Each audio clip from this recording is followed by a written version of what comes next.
Buka puasa tentunya dengan informasi bagaimana bijak mengelola keuangan. Nah, Smart Listener, Otoritas Jasa Keuangan OJK sebagai lembaga pengawas keuangan terus melakukan edukasi kepada masyarakat tentang pentingnya memanfaatkan produk dan layanan keuangan sesuai dengan kebutuhan. Nah, Smart Listener, salah satunya dengan menggelar webinar OJK Series dengan tema Uang Aman Hidup Nyaman bersama Dinas Koperasi dan UMKM Provinsi Sulawesi Selatan.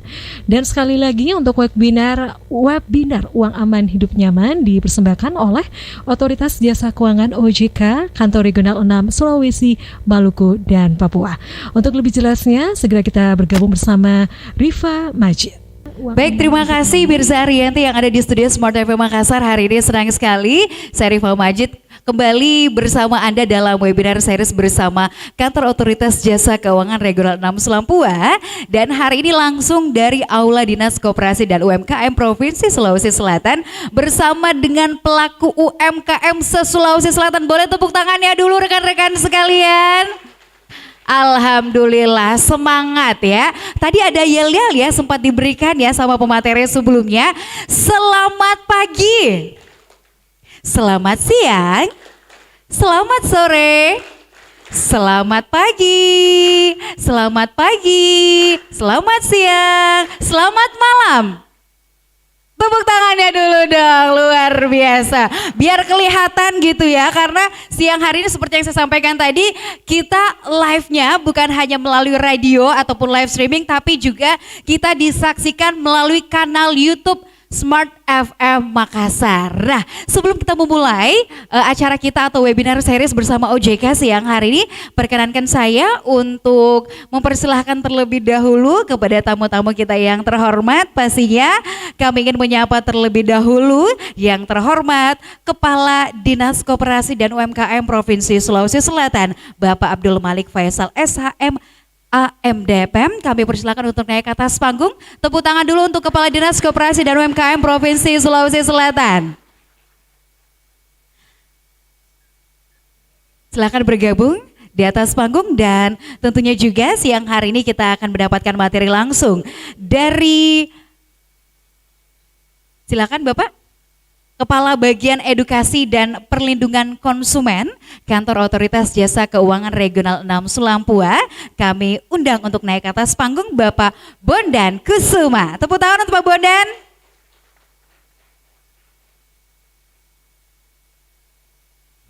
Dua pemateri, nanti satunya lagi akan terhubung bersama kita melalui secara atau secara daring gitu ya. Beliau merupakan Independent Financial Advisor dari Halovina, yaitu Bapak Muhammad B. Teguh. Tapi sebelum itu, sekali lagi izinkan saya untuk menyapa Anda sekalian. Assalamualaikum warahmatullahi wabarakatuh. Waalaikumsalam warahmatullahi wabarakatuh. Baik, selamat datang Bapak Ibu hadirin sekalian dalam pelatihan literasi keuangan atau webinar series bersama Kantor OJK Regional 6 Sulampua, Uang Aman Hidup Nyaman. Tepuk tangannya dulu dong Bapak Ibu sekalian. Dan tentunya kami ingin menyapa juga Smart Listener yang sedang mendengarkan kita siang hari ini sampai nanti selesai, baik itu melalui live streaming di radiosmartfm.com atau bahkan yang mendengarkan secara langsung melalui frekuensi 101,1 Smart FM Makassar. Nah, siang hari ini tentunya ini merupakan kesempatan yang luar biasa bagi kita semua untuk belajar tentang keuangan, karena sebagai pelaku UMKM atau pelaku bisnis, keuangan ini istilahnya adalah sumber berjalannya sebuah usaha. Kalau keuangannya mandek atau seret gitu ya, gimana bisnisnya bisa berjalan gitu ya.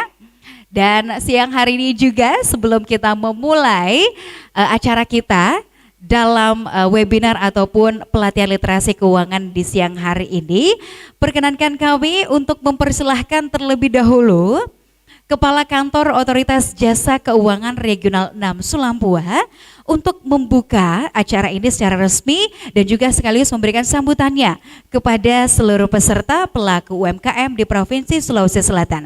Kami persilahkan kepada Kepala Kantor Otoritas Jasa Keuangan Regional 6 Sulampua, Bapak Muhammad Nurdin Subandi.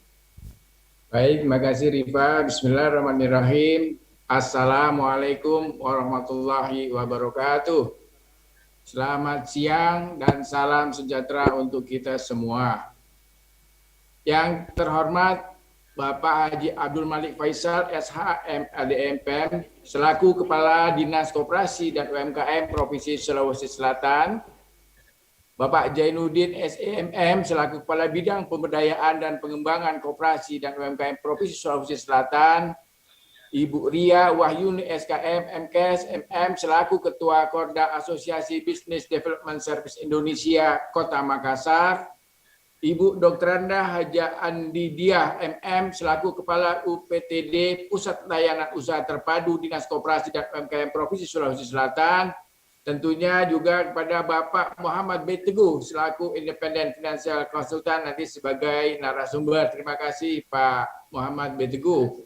Rekan kami dari kantor OJK Regional 6 Sulampua, Bapak Bondan Kusuma selaku Kepala Bagian Edukasi dan Perlindungan Konsumen, rekan-rekan dari Smart FM selaku media partner dan Smart Listener, serta Bapak Ibu, saudara-saudari peserta kegiatan yang mengikuti secara tatap muka dan daring.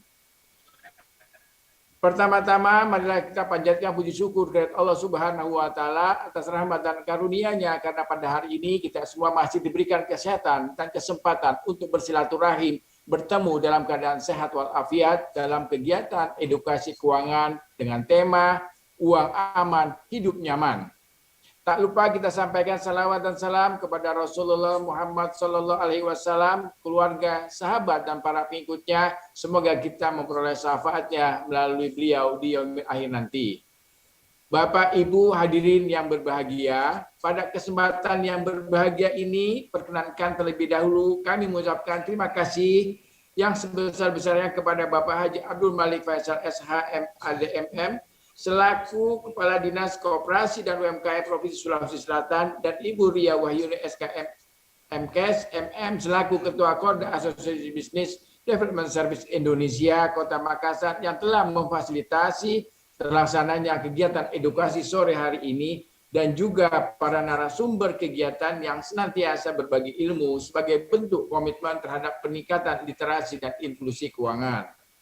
Tidak lupa juga kami mengucapkan terima kasih kepada rekan-rekan Smart FM yang senantiasa membantu pelaksanaan kegiatan edukasi kantor OJK Regional 6 Sulawesi, Maluku, dan Papua. Dan juga terima kasih kami atas kehadiran Bapak Ibu hadirin yang tentunya telah meluangkan waktu di tengah rutinitas sehari-hari yang cukup padat. Merupakan kebanggaan bagi kami bisa berkumpul di satu tempat bersama Bapak Ibu semua dalam rangka berbagi ilmu yang insya Allah dalam agama merupakan sebuah jalan menuju keberkahan. Amin. Bapak Ibu hadirin yang berbahagia, target inklusi keuangan di tahun 2019 sebesar 75% telah tercapai, bahkan terlampaui, yang tentu tidak lepas dari kerja keras seluruh pihak yang terkait. Menindaklanjuti pencapaian tersebut pada rapat terbatas SNKI tanggal 20 Januari 2020, Bapak Presiden menargetkan tingkat inklusi keuangan Indonesia yang saat ini sebesar 76,19% dapat meningkat menjadi di atas 90% pada tahun 2023. Target di tahun 2023 tersebut tentunya menjadi tantangan tersendiri, mengingat sumbangsi terbesar masih didorong oleh sektor perbankan yang hasil surveinya menunjukkan angka 73,88%. Sedangkan sektor pembiayaan hanya memiliki tingkat inklusi keuangan sebesar 14,56%, dari sektor pegadaian hanya sebesar 12,38%. Dari sisi tingkat literasi, sektor pembiayaan memiliki hasil survei sebesar 15,17%, dan sektor pegadaian sebesar 17,81%.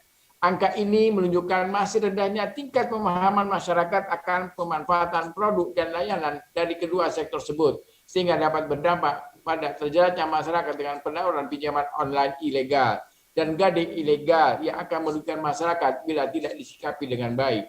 Bapak Ibu hadirin yang berbahagia, siang hari ini nanti Pak Bondan Kusuma akan memberikan kita pemahaman terkait produk dan layanan dari lembaga jasa keuangan yang terdaftar dan diawasi oleh otoritas jasa keuangan, dan juga apa yang dimaksud dengan peer-to-peer lending ilegal. dengan memperdalam pemahaman kita akan karakteristik produk dan layanan lembaga jasa keuangan, tentu kita dapat memilih produk dan layanan yang tepat bagi tiap-tiap kondisi finansial kita. Hadir juga pada kesempatan ini Bapak Muhammad B. Teguh selaku Independent Financial Consultant yang akan membuka wawasan kita semua tentang bagaimana kita mengelola keuangan yang sehat, bagaimana kita mengatur cash flow kita, dan bagaimana kita memanfaatkan pendapatan kita dengan baik sehingga kita lebih bijak lagi dalam mengelola keuangan kita, terutama sebagai pelaku usaha, sehingga kita dapat terhindarkan dari hal-hal yang berdampak buruk bagi kegiatan usaha kita semua. Kami meyakini dengan kapasitas para narasumber pada kali ini kegiatan ini akan sangat bermanfaat bagi kita semua.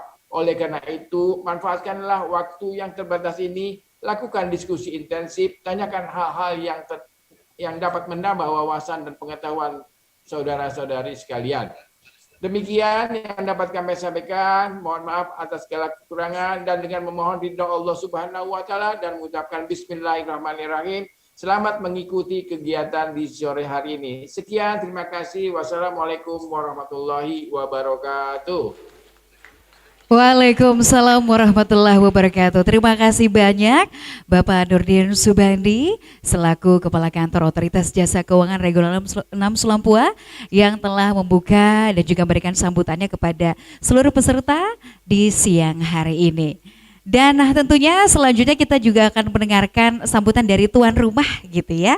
Tidak afdol rasanya ketika kita bertamu tidak disapa langsung dengan tuan rumah. Nah, oleh karenanya smart listener dan juga para peserta pelaku UMKM Sulawesi Selatan sore hari ini kita akan dengarkan juga sambutan dari Kepala Dinas Koperasi dan UMKM Provinsi Sulawesi Selatan.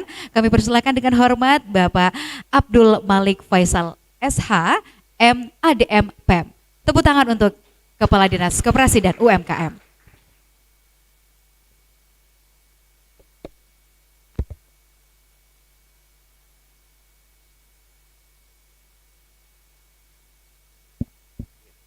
Bismillahirrahmanirrahim. Assalamualaikum warahmatullahi wabarakatuh. Salam sejahtera bagi kita semua.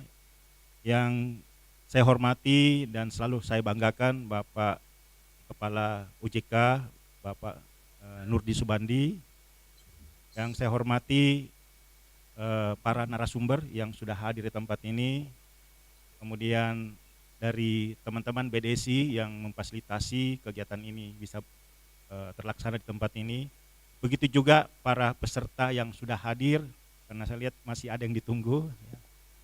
Puji dan syukur tak henti-hentinya kita panjatkan kehadirat Allah Subhanahu wa taala karena rahmat dan karunia-Nya, sehingga di kesempatan hari ini, di siang hari ini kita bisa hadir mengikuti acara pelatihan literasi keuangan dengan tema uang aman, hidup nyaman. Nah, ini temanya luar biasa ya. Uang aman, hidup nyaman. Ini maknanya sangat luar sekali, sangat luas ya, sangat besar. Kami pertama-tama mengapresiasi, mengucapkan terima kasih kepada OJK yang di kesempatan hari ini di bulan puasa. Ini sebenarnya jam-jam rawan ini karena pertengahan ya, sudah mau masuk asar ya. Terima kasih Pak Nurdin sudah memfasilitasi teman-teman UKM supaya bisa menambah wawasannya, menambah ilmunya lagi pada siang hari ini untuk bisa belajar literasi keuangan ini. Dan pasti ini sangat penting buat para pelaku usaha, khususnya teman-teman dari UMKM ini, bagaimana bisa mengembangkan usahanya, harus paham bagaimana mengelola keuangan. Dan ini menjadi modal karena kalau kita mau berkembang, usaha kita mau naik kelas, itu yang diukur adalah aset dan omsetnya.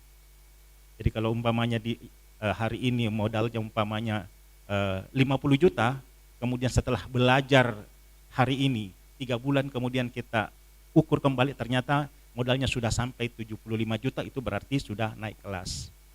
Sudah ada tambahan 25 juta modalnya. Nah, itulah yang kita harapkan bahwa pada kesempatan ini tadi disampaikan Pak Kepala OJK, Kepala OJK menyampaikan tadi bahwa betul-betul memanfaatkan momen ini, memanfaatkan kesempatan ini, menambah ilmu kita. Kita tidak akan bisa besar, berkembang kalau ilmu kita tidak bertambah. Kita tidak bisa berharap dari cuma faktor laki saja, tapi kualitas sumber daya manusia sangat penting sekali. Dan ini betul-betul suatu anugerah karena di bulan puasa, sebenarnya kalau lagi puasa begini, lagi lapar lebih gampang masuk ilmunya sebenarnya, ya. Karena ya tantangannya karena tidak ada yang dipikir kecuali apa yang disampaikan. Ya cuma lawannya adalah biasanya mengantuk, ya. Mudah-mudahan para peserta yang hadir di kesempatan ini itu tidak mengantuk. Kami juga menyampaikan Pak Nurdin bahwa baru saja kami di bulan puasa ini melakukan namanya Ramadan Fest. Itu memfasilitasi teman-teman pelaku UMKM untuk bisa bertemu pasar. Karena pada bulan puasa ini itu pada pagi sampai siang sore hari itu mereka tidak ketemu pasar karena memang semua orang puasa. Sehingga momentum ini kita anggap ada peluang di bulan puasa bagaimana bisa mempertemukan pelaku UMKM dengan pasar atau segmennya itu dengan memfasilitasi Ramadan Fest. Dan pada saat kami membuka sebenarnya tenan yang kami siapkan cuma 50 tenan. Tapi ternyata animo dari pelaku UMKM itu besar sekali. Yang mendaftar sampai dengan 150 lebih. 150 yang lebih, dan setelah kami kurasi kami tetapkan 75 yang mengikuti, dan itu pun sistem in out. Jadi kalau ada yang di dalam perjalanan 8 hari kami lakukan ada yang menyerah, itu ada masuk lagi cadangan yang menunggu. Dan karena memang tempatnya sangat terbatas sehingga tenan kami yang kami siapkan itu ditempati satu tenan ada yang 2 sampai 3 pelaku usaha. Dan alhamdulillah meskipun sangat sederhana, ya, kegiatan ini tidak ada dianggarkan dalam APBD maupun APBN. Ini support dari teman-teman yang punya empati kepada pelaku UMKM, sehingga apa yang kami lakukan itu ternyata melampaui dari estimasi atau target yang kami rencanakan. Ya. Hitung-hitungannya bahwa dalam 8 hari kami melakukan itu, kami mengestimasi lebih dari 200 juta omset pendapatan dari pelaku UMKM. Nah, cuma memang ada banyak UMKM yang malu-malu sembunyi-sembunyi pada saat kita meminta data laporan hasil penjualan setiap hari, ada yang menulisnya sangat kecil, dan padahal kita pantau seharusnya tidak seperti itu. Dia melaporkan cuma 50% dari hasil penjualannya, padahal setelah kami pantau dia seharusnya 2 kali lipat, dia tidak laporkan. Makanya mungkin ada faktor bahwa supaya tetap dapat perhatian, karena kalau sudah banyak biasanya kita mengarah kepada pelaku UMKM lainnya. Dan kita berharap satu momen yang kemarin kami lakukan itu kita bisa lakukan lagi di tahun depan atau pada kesempatan-kesempatan yang ada. Kemudian di tahun 2021 ini kita tahu di masa pandemik ini ada banyak sekali tekanan-tekanan terhadap pelaku usaha khususnya mikro, di mana masih adanya pembatasan-pembatasan, ya. Ada protokol kesehatan sehingga dalam menjalankan usahanya ini harus punya strategi-strategi khusus. Ya, makanya ada beberapa pelaku UMKM kita yang dalam berusaha di masa pandemik itu memakai strategi-strategi yang sesuai dengan apa yang dibutuhkan. Seperti contoh, sudah ada yang melakukan bagaimana membangun jejaring dengan teknologi informasi, kemudian melakukan penjualan dengan bermitra dengan e-commerce atau marketplace, terutama usaha makan minum, ya, ini sudah ada yang banyak. Dan yang lebih menarik lagi bahwa di masa pandemik ini pertumbuhan pelaku usaha mikro itu naik sekitar 10%. Nah, seharusnya kalau pandemik ini turun, ternyata dia naik. Kenapa dia naik? Ternyata banyak pelaku usaha baru yang muncul. Nah, yang muncul ini sebagian besar dari teman-teman kita yang tadinya bekerja di suatu perusahaan karena dirumahkan, akhirnya solusinya untuk bisa bertahan hidup harus punya usaha. Dan ini yang kami dorong, kami dampingi. Kami berharap bahwa nanti setelah pandemik ini kembali normal, virusnya sudah pulang kampung semua, kami berharap bahwa yang 10% sampai 12% tambahan ini itu tidak kembali lagi menjadi pekerja, tapi bisa melanjutkan usahanya. Karena tantangan ke depan bahwa kita membutuhkan entrepreneur yang lebih banyak. Tapi entrepreneurnya bukan lagi entrepreneur kepepet, ya, terpaksa. Jangan jadi entrepreneur terpaksa. Harus menjadi entrepreneur betul-betul yang punya jiwa entrepreneur. Nah, apa itu yang punya jiwa entrepreneur? Nah ini yang kadang-kadang yang berhubungan dengan uang ya. Nah kadang-kadang ada yang berusaha itu berpikir bagaimana bisa mendapatkan uang sebanyak-banyaknya. Nah padahal untuk mendapatkan uang sebanyak-banyaknya strateginya adalah memberikan kepuasan. Jadi kalau kita menjadi seorang entrepreneur yang betul-betul berkualitas, apapun yang kita lakukan, produk yang kita ciptakan dan punya nilai itu harus memberikan kepuasan kepada customer kita. Harus memberikan kepuasan kepada pelanggan kita. Nah kalau ini sudah terjadi, customer kita sudah puas, pelanggan kita sudah puas, kita tidak perlu cari uang, uang yang cari kita, uang yang mengejar kita. Nah ini, kalau uangnya sudah ada, hari ini kita belajar bagaimana mengelola uangnya, supaya uangnya bisa berkembang, supaya uangnya bisa bisa berkualitas pemanfaatannya. Hari ini literasi keuangan, kita belajar bagaimana mengelola uang itu, bagaimana ada savingnya umpamanya, bagaimana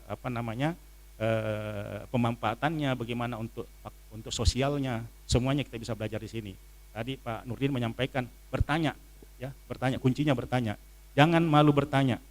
Hari ini apapun, biar lagi lapar puasa harus bertanya. Tidak boleh tidak ada yang tidak bertanya. Jadi kalau ada yang tidak bertanya hari ini, pasti bisa dipertanyakan juga kehadiran di sini cuma mau duduk-duduk saja dengar-dengar. Ya, harus bertanya. Jadi kalau yang hadir ada 100 orang, minimal hari ini ada 100 pertanyaan. Kalau tidak mau bertanya langsung bisa lewat WhatsApp. Ya. Nah itu salah satu kendala dari pelaku usaha khususnya mikro itu malu bertanya. Ya, malu bertanya. Nanti setelah acara selesai baru ribut di luar. Apa dibilang tadi itu? Kenapa begini? Baru protes. Udah mau bertanya di sini ya.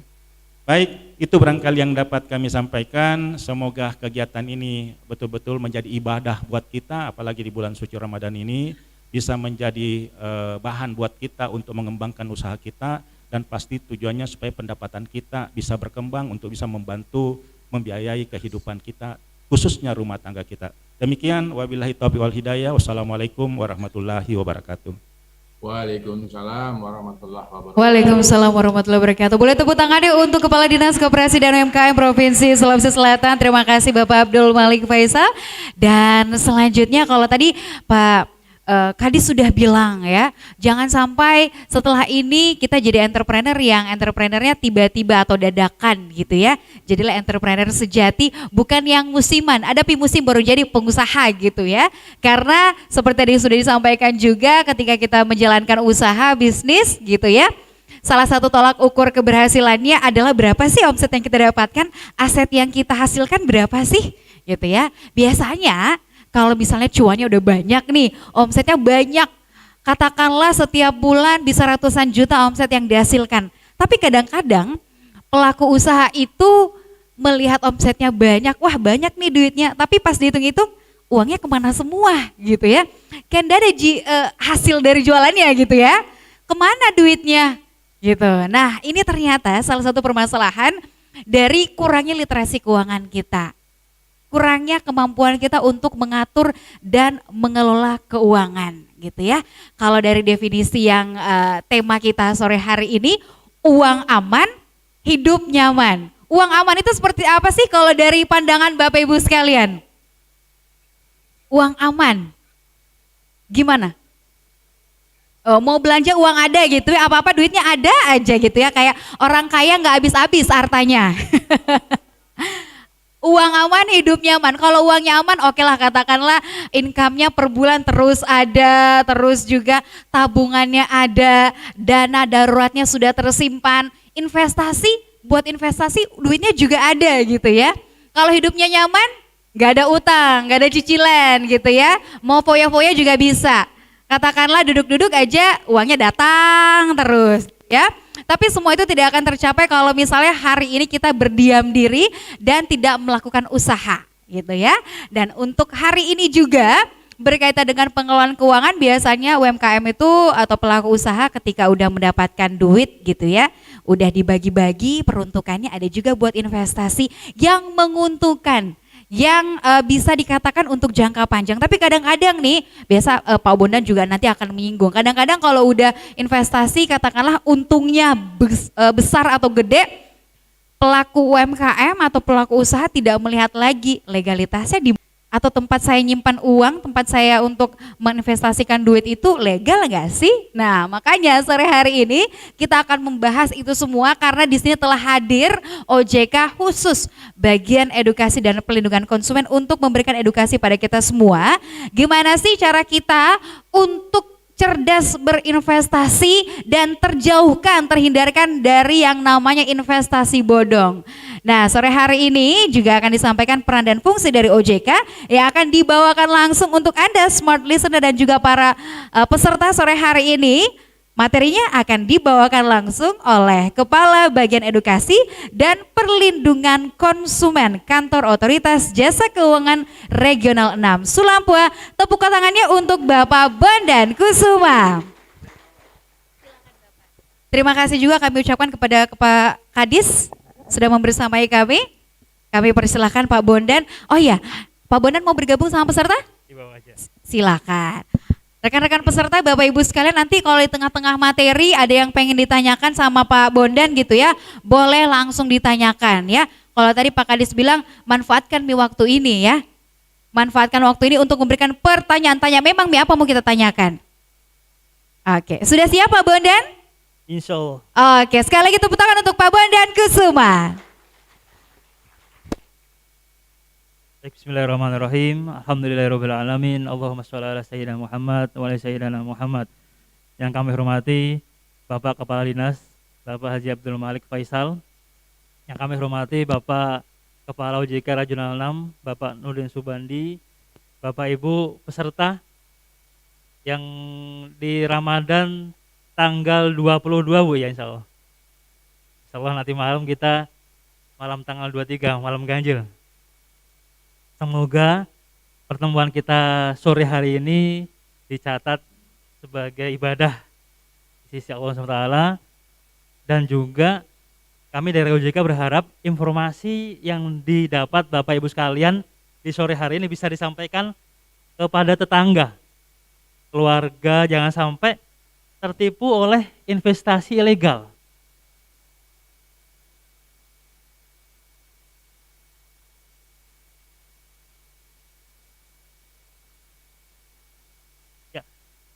Saya akan menjelaskan apa tugas fungsi OJK, kemudian terkait dengan pembentukan Satgas Waspada Investasi dan Cerdas Berinvestasi.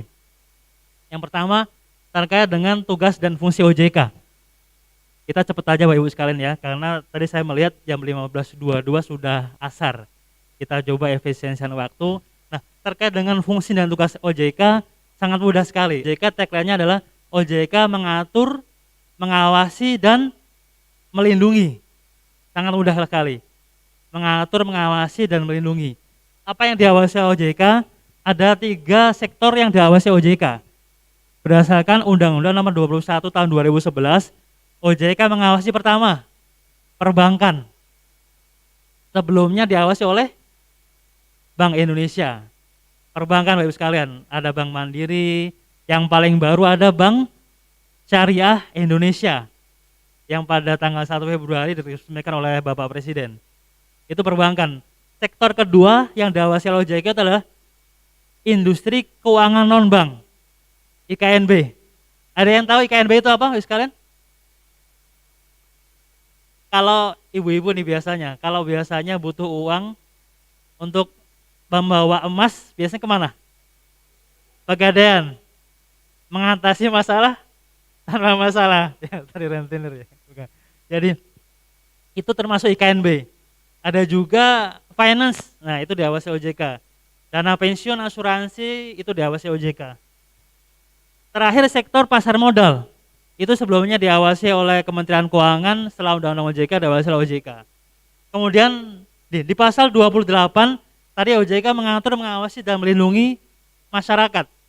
Jadi kalau Bapak Ibu sekalian ada hambatan bermasalah dengan lembaga jasa keuangan yang diawasi oleh OJK, maka bisa melaporkan ke OJK.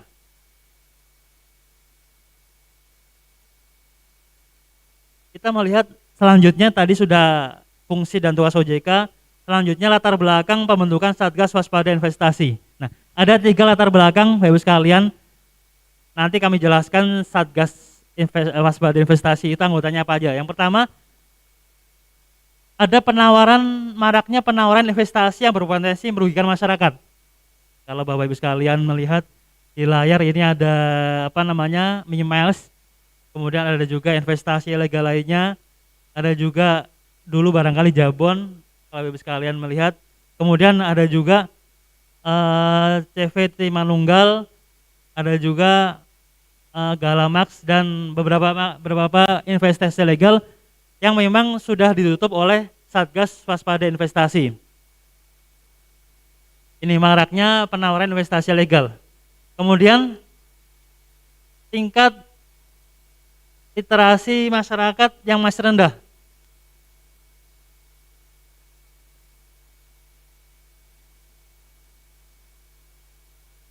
Ini anggota saya. Kita melihat tadi di Sulawesi Selatan tingkat inklusi 76, jadi dari 100 orang baru 77 orang yang memfasilitasi menggunakan lembaga jasa keuangan.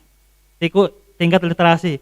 Kemudian ada juga tingkat literasi, tingkat inklusinya adalah 38%. Bayangkan, dari 78 orang yang memakai, baru yang 38 orang yang mengerti kewajiban resikonya. Gap ini dimanfaatkan oleh pelaku investasi legal untuk menawarkan investasi legalnya, sehingga masyarakat kadang terpedaya oleh investasi legal. Nah, kita melihat ada 13 anggota Satgas Waspada Investasi. Jadi memang karena pelaku investasi ilegal ini kadang pengaturannya, pengawasannya di luar OJK, maka OJK bersama dengan 13 instansi ini membentuk namanya Satgas Waspada Investasi. Anggotanya ada dari OJK, kemudian ada juga dari Kementerian Koperasi, ada juga dari Kejaksaan, dan Bank Indonesia, kepolisian juga ada. Maksudnya apa? Supaya ketika terjadi investasi ilegal ditemukan oleh OJK, ditemukan oleh Kementerian Koperasi, maka ini bisa langsung ditindaklanjuti oleh Satgas Waspada Investasi. Gunanya apa coba Bapak sekalian? Karena dalam Satgas ini ada kepolisian, ada kejaksaan, ada juga dari Kementerian Koperasi, dari OJK, supaya pelaku investasi ilegal ini bisa langsung diberantas. Ini fungsinya Satgas. Jadi Satgas ini tidak mencampuri kewenangan, contoh dari OJK, tidak mencampuri kewenangan kepolisian, kejaksaan, masing-masing sesuai dengan kewenangan masing-masing. Satgas ini lebih kepada wadah untuk koordinasi. Nah, apa yang dilakukan Satgas? Satgas melakukan 2 cara, melakukan pencegahan dan penanganan. Melalui pencegahan, Satgas Waspada Investasi memberikan sosialisasi. Nah, seperti yang dilakukan sore hari ini. Nah, sebelumnya kami juga melakukan sosialisasi bersama dengan Bapak dari Kementerian Koperasi, Dinas Koperasi, ada Pak Judiasa, Pak Hashim, melakukan sosialisasi di masyarakat kepada ASN, kemudian kepada masyarakat lainnya, supaya apa? Kita melihat biaya mencegah lebih rendah dari kalau sudah terjadi investasinya. Kalau sudah terjadi masyarakat dirugikan. Nah, OJK bersama dengan anggota lainnya berupaya untuk mengurangi masyarakat yang tertipu oleh investasi legal. Namun demikian, apabila ada masyarakat yang sudah tertipu, OJK bersama dengan anggota lainnya melakukan penanganan. Contoh salah satu kemarin beberapa tahun yang lalu di Kementerian Agama, salah satu anggotanya juga Kementerian Agama, Bapak sekalian, ada tour travel haji umroh itu yang melanggar ketentuan, Bapak Ibu pasti tahu juga. Nah, itu yang mencabut izinnya bukan dari OJK, itu dari Satgas, tetap dari Kementerian Agama. Namun demikian, dengan adanya Satgas Waspada Investasi ini, ketika ditemukan kasus, Kementerian Agama menyampaikan ke Satgas Waspada Investasi, di situ ada kepolisian, ada kejaksaan, lebih cepat prosesnya dibanding tidak ada Satgas Waspada. Nah, kita masuk karakteristik investasi bodong. Nanti setelah Badasar disampaikan Pak Teguh terkait dengan investasi yang legal seperti apa. Untuk yang sekarang kita melihat karakteristik dari investasi bodong atau ilegal. Yang pertama, kadang menjanjikan investasi keuntungan besar tidak wajar. Contoh, Bapak Ibu sekalian, paling mudah membandingkan dengan tingkat deposito. Barangkali kalau Bapak Ibu sekalian contohkan deposito ini, barangkali kalau setahun ini 8 atau 9% per tahun. Kadang kalau ada yang datang menawarkan, Pak Bondan ini saya ada investasi. Berapa investasinya? 8% per bulan. Nah, hati-hati. Ini sudah masuk salah satu karakteristik dari investasi ilegal. Kemudian kadang ditawarkan secara online. Secara online, tidak tahu tempatnya. Loh, Pak Bondan, sekarang kan ada namanya pinjaman online. OJK juga mengatur, OJK mengizinkan. Beda. Kalau pinjaman online yang mendapat izin dari OJK, OJK di situ ada keterangannya bahwasanya perusahaan itu harus jelas siapa direksinya, harus jelas tempat kedudukannya. Sehingga apa? Ketika ada masalah, OJK bisa langsung melakukan pengawasan, penindakan. Nah, yang dimaksud di sini itu jangan sampai secara online kita nggak tahu nih. Wah, tapi kadang Pak Bondan ini cuma 200.000. Kalau ini berhasil saya dapat untung banyak. Cuman kalau nggak berhasil ya nggak apa-apa 200.000. Bayangkan kalau yang punya pikiran seperti itu sekian ribu orang, kerugiannya jadi banyak sekali. Nah, jangan sampai kita masuk dalam investasi ilegal menjadi korban. Kemudian kita melihat ada namanya skema Ponzi atau money game. Skema Ponzi ini di abad 21 ada orang namanya Charles Ponzi. Dia itu menawarkan investasi. Investasinya itu dalam bentuk apa? Dia hanya bentuk rekrut orang saja. Nah, keuntungan laba dari anggota sekarang adalah dari anggota baru. Rekrut lagi. Nah, hati-hati ya sekalian, kalau ada yang menawarkan investasi, cuman nggak jelas barangnya apa. Kalau umpama penawaran, Pak, nanti kalau Bapak bisa mendapatkan anggota, dapat bonus sekian. Nah, hati-hati. Ini termasuk karakteristik investasi ilegal. Kemudian kadang mereka mencantumkan nama-nama ulama. Kadang mereka mencantumkan testimoni ulama, tokoh masyarakat. Padahal kadang beliau itu nggak tahu kalau wajah beliau, testimoni beliau dipakai orang itu. Memberi kesan seolah-olah bebas risiko. Karena ingat, investasi ini pasti ada risikonya. Kalau nggak mau risiko, disimpan di bawah bantal. Itu juga ada risiko juga. Cerdas berinvestasi. Nah, ini alur penanganan entitas ilegal, Bapak Ibu sekalian. Tadi ketika anggota Satgas menemukan adanya modus operandi investasi ilegal, akan dibawa kepada rapat Satgas sehingga mempercepat penindakan dari investasi ilegal. Nah, paling gampang, Bapak Ibu sekalian, kadang jangan melihat, paling gampang ingat-ingat 2L, Bapak Ibu sekalian, oleh-oleh untuk saya di sore hari ini. 2L, legal dan logis. Kalau ada menawarkan investasi, tanya legalnya. Pak, ini izin dari siapa? Kalau izin dari OJK, telepon ke OJK. Nanti ada kontak OJK 157, telepon di situ. Kalau dari Kementerian Koperasi, dia bilangnya, komunikasi tanya kepada Dinas Koperasi, apakah ini ada izin dari Dinas Koperasi. Legal ya. Kemudian kalau ada menawarkan pinjaman online, hati-hati Bapak Ibu sekalian, kalau ada menawarkan pinjaman online, tanya dulu dia ada izin tidak dari OJK. Karena kalau pinjaman online yang ada izin dari OJK, mereka hanya bisa mengakses paling mudah namanya camilan. Kamera, mikrofon, dan location. Itu yang diizinkan OJK.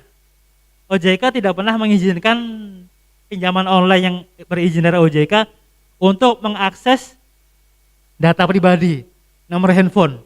Nah, kalau Bapak Ibu butuh uang kepepet, kalaupun nggak bisa, kalaupun masih bisa tidak pinjam melalui pinjol, mending jangan pinjam. Kalau butuh sekali untuk usaha, mau pinjam melalui pinjaman online, cek dulu izinnya. Kalau izin dari OJK insya Allah itu aman, artinya data Bapak Ibu tidak akan dipergunakan. Cuman kalau izinnya bukan dari OJK, nah siap-siap. Tiba-tiba nanti kalau saya pinjol ilegal yang tidak ada izin dari OJK, tiba-tiba nama saya, bos saya tahu. Tiba-tiba tetangga saya tahu. Karena apa? Mereka mengakses data pribadi saya. Nah, itu legal. Kemudian kedua logis. Logis paling mudah tadi. Hasilnya apa? Kalau kita standarnya deposito itu bisa logisnya seperti itu. Jangan sampai tadi 8% per bulan. Jadi sekalian website OJK ojk.go.id namanya Investor Alert Portal. Ada namanya mini site sikapeuangmu.ojk.go.id. Ingat Bapak ya, ada namanya sikapeuangmu.ojk.go.id. Di situ ada daftar perusahaan ilegal yang sudah ditutup oleh Satgas Waspada Investasi beserta modus-modusnya. Itu Bapak Ibu bisa pelajari lebih lanjut. Jangan sampai mereka ganti baju, cuman modusnya sama, Bapak Ibu tertipu di situ. Nah, jangan sampai seperti itu. Nah, Bapak Ibu ada namanya aplikasi portal perlindungan konsumen, yaitu di kontak 157.ojk.go.id. Bapak Ibu kalau ada pertanyaan bisa melalui email itu. Kalau ada pengaduan konsumen, Pak Bondan, tiba-tiba saya sebenarnya cicilan mobil saya itu lancar, tapi kok tiba-tiba di tengah jalan ada yang narik kendaraan. Nah, itu kira-kira kalau dilaporkan ke OJK cocok tidak? Cocok ya. Cuman kalau umpama saya cicilannya sudah menunggak 4 bulan, kira-kira kalau ditarik oleh perusahaan pembiayaan wajar tidak? Wajar ya, benar. Jadi pesan saya Bapak Ibu sekalian, selain 2L, legal dan logis, Bapak Ibu kalau mau ingin transaksi dengan lembaga jasa keuangan, mau pinjam uang, mau kredit mobil, motor, pelajari perjanjiannya. Hati-hati bacanya. Jangan sampai Bapak Ibu, wah karena tulisan kecil-kecil saya butuh mobil ini, tanda tangan saja.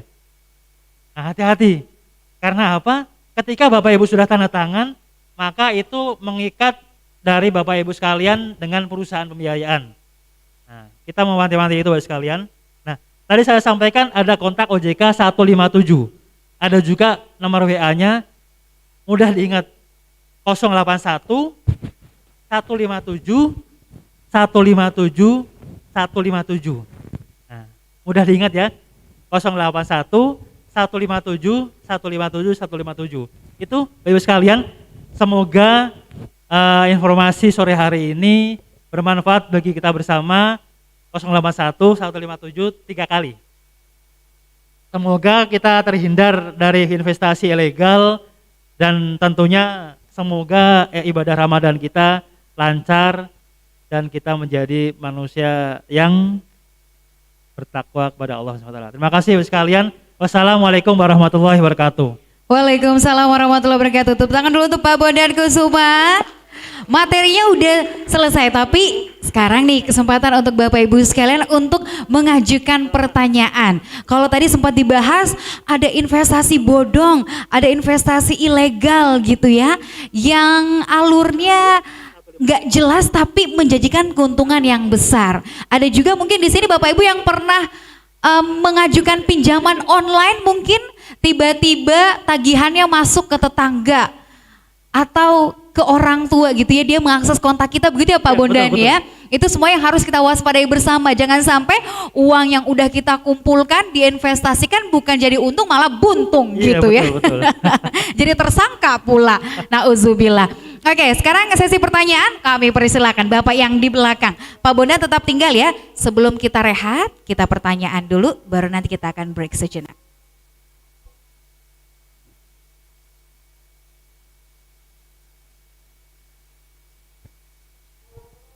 Makasih Pak. Assalamualaikum warahmatullahi wabarakatuh. Perkenalkan, nama saya Muhammad Amran. Saya dari Kabupaten Goa. Saya tertarik Pak dengan materi kali ini, yaitu uang aman hidup nyaman. Bapak tadi mengatakan bahwa OJK itu hadir untuk melindungi investasi keuangan kita. Salah satunya asuransi. Nah, ini saya punya pengalaman Pak. Kebetulan saya punya asuransi, tidak apa-apa saya sebutkan Pak nama asuransinya. Silakan, Pak. Ya, asuransinya namanya Bumi Putra Pak. Kebetulan tahun lalu itu saya sudah klaim dari Februari, kemudian ini sudah tahun 2021, berarti sudah satu tahun Pak. Jadi dari pihak Bumi Putra, jawabannya itu saya tidak terlalu yakin Pak, karena selain menjelekkan OJK, saya juga belum percaya, belum dengar langsung. Kebetulan pada kesempatan ini OJK hadir di tengah kita. Saya minta petunjuk bagaimana sebenarnya, karena dari pihak Bumi Putra untuk pencairan ini semuanya diambil alih OJK pusat. Jadi di kesempatan ini Pak, saya minta petunjuk bagaimana modelnya supaya pencairan itu bisa terlaksana dengan cepat. Ya, makasih Pak. Kasih, Pak. Kita tunggu azan selesai. Terima barangkali, kasih Bu. Pak Amran. Pak Amran dapat hadiah loh dari OJK. Oke, kami persilahkan tepuk tangan dulu untuk Pak Amran. Ini hadiah oleh-oleh dari OJK ya. Oke, itu tadi pertanyaannya mau langsung dijawab atau gimana Pak? Kita tunggu azan selesai dulu. Oke, nanti. siap. Langsung jalan nanti. Jawab aja, biar nggak lupa.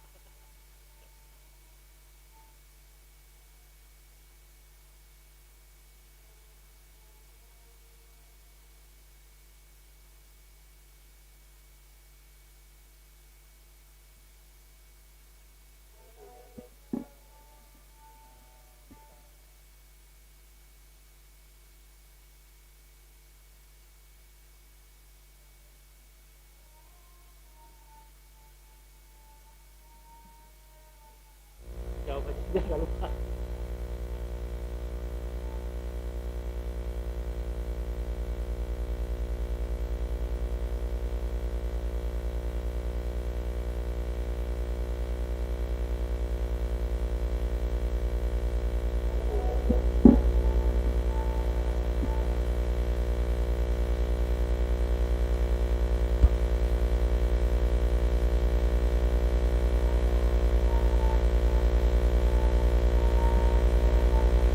Jawab aja, biar nggak lupa. Susah jawab aja barangkali. Bu. Lupa Oke, saya. silakan. Ya, jadi tadi ditanyakan terkait dengan asuransi Bumi Putra. Pak, tahu nggak bentuk usaha dari asuransi Bumi Putra itu apa?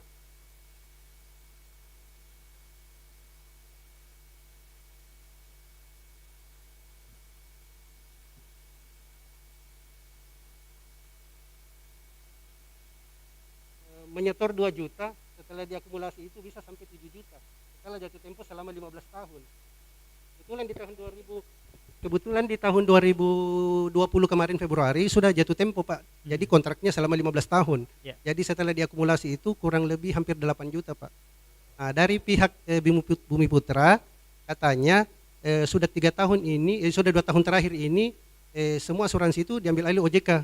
Jadi dia katanya pencairannya itu melalui satu pintu di Jakarta. Nah, jadi saya kebetulan hadir di sini Pak, OJK hadir. Saya bertanya bagaimana sebenarnya mekanisme pencairan lewat OJK. Karena beda, saya mesti ragu dengan penjelasan dari pihak Bumi Putra. Alangkah baiknya kalau dari pihak OJK sendiri yang menjelaskan Pak. Saya sudah, ya mungkin itu saja Pak. Terima kasih Pak. Ya. Jadi kami dari OJK akan meluruskan. Jadi memang yang pertama adalah asuransi Bumi Putra itu bentuknya adalah mutual. Mutual itu adalah setiap pemegang premi itu adalah pemegang saham. Ingat ya, kalau perusahaan terbatas PT, pemegang saham siapa? Ada sendiri kan ya pemegang sahamnya. Kalau contoh kalau Bumi Putra pemegang polis itu adalah pemegang sahamnya. Coba bayangkan, kalau ada 1000 pemegang polis, berarti ada berapa? 1000 pemegang saham. Kami akan meluruskan tadi tidak benar kalau dananya ada di OJK. Jadi memang OJK sebagai otoritas memberi kesempatan untuk internal Bumi Putra menyelesaikan. Karena apa? Pengawas nggak akan masuk ke perusahaan yang diawasi. Khawatirnya apa? Ini akan menimbulkan tidak independen. Kita beri kesempatan pemegang sahamnya, kan kemarin kalau nggak salah sudah ada pembicaraan Pak antara wakil pemegang saham dengan manajemen difasilitasi oleh OJK. OJK nggak bisa campur tangan di dalamnya. Karena apa? Ini perusahaan terpisah. Bukan BUMN, bukan OJK sebagai pemegang saham. Beda contohnya kalau Bapak Ibu sekalian seperti PT Jiwasraya. PT Jiwasraya adalah pemegang sahamnya salah satunya BUMN. Bentuknya PT. Kalau OJK ada suatu PT bermasalah, OJK bisa mencabut izinnya. Untuk yang Bumi Putra ini karena muncul, bayangkan sekian banyak pemegang saham. OJK tidak gegabah, artinya OJK tetap melakukan pengawasan, OJK ketat sekali pengawasannya, tapi untuk pencabutan izinnya bayangkan akan menimbulkan dampak sosial yang besar sekali. Makanya OJK bersama dengan DPR, pemerintah berhati-hati sekali menangani asuransi jiwa Bumi Putra. OJK nggak akan masuk ke dalamnya, cuma OJK memfasilitasi supaya apa? Masyarakat ini pelan-pelan bisa terbayar polisnya Pak. Nah, kami dari OJK Kantor Regional 6 akan mengarahkan Pak kemana, di situ kalau nggak salah ada tim likuidasi dari Bumi Putra. Artinya kita akan mengarahkan ke situ, maaf bukan tim likuidasi, artinya kita mengarahkan kepada manajemen, karena manajemen masih ada Pak sekarang, di pusat masih ada juga. Itu Pak, semoga bisa menjawab tadi yang saya sampaikan, dananya tidak ada di OJK, itu. Kadang memang karena apa namanya, kami menyadari juga Pak, teman-teman Bumi Putra di sini juga bingung juga. Mereka ditanya oleh pemegang polis, sedangkan di pusat juga tidak ada pencairan juga. Jadi kita sama-sama tenang, semoga polis, Bapak dan seluruh pemegang polis Bumi Putra bisa terbayarkan. Ya, boleh? Oke, baik. Sudah terjawab ya, jadi diluruskan bahwa tidak ada pencairan di OJK. Tidak ada dana ya. di OJK. Nanti kalau ingin komunikasi lebih lanjut sama Pak Bondan setelah acara mungkin ya, secara informal. Kita ke pertanyaan kedua, terakhir sebelum kita break. Siapa dulu yang pertama? Aduh saya bingung, Ibu yang ini aja ya.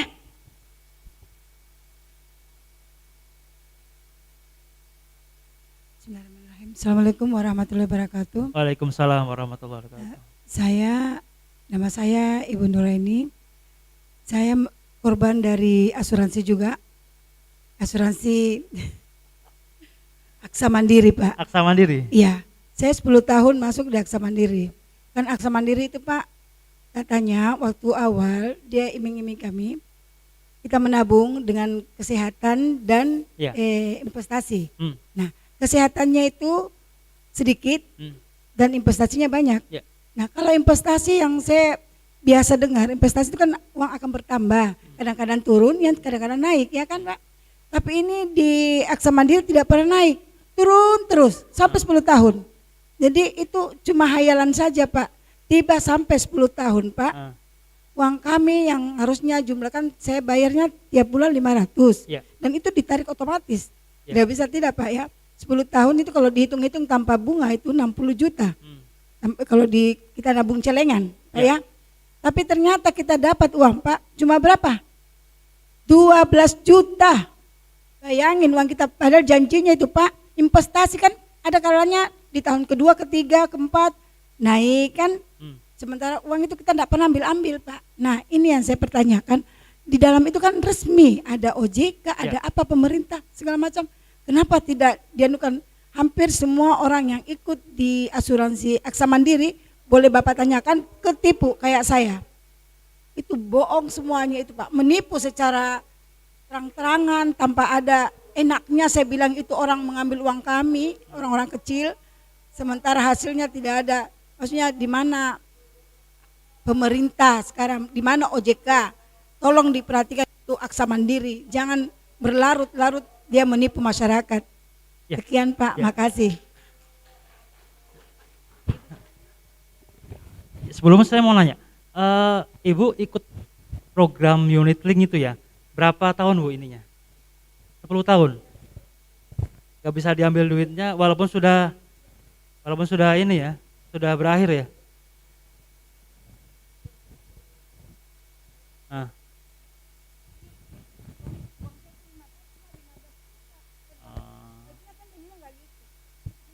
Iya, iya.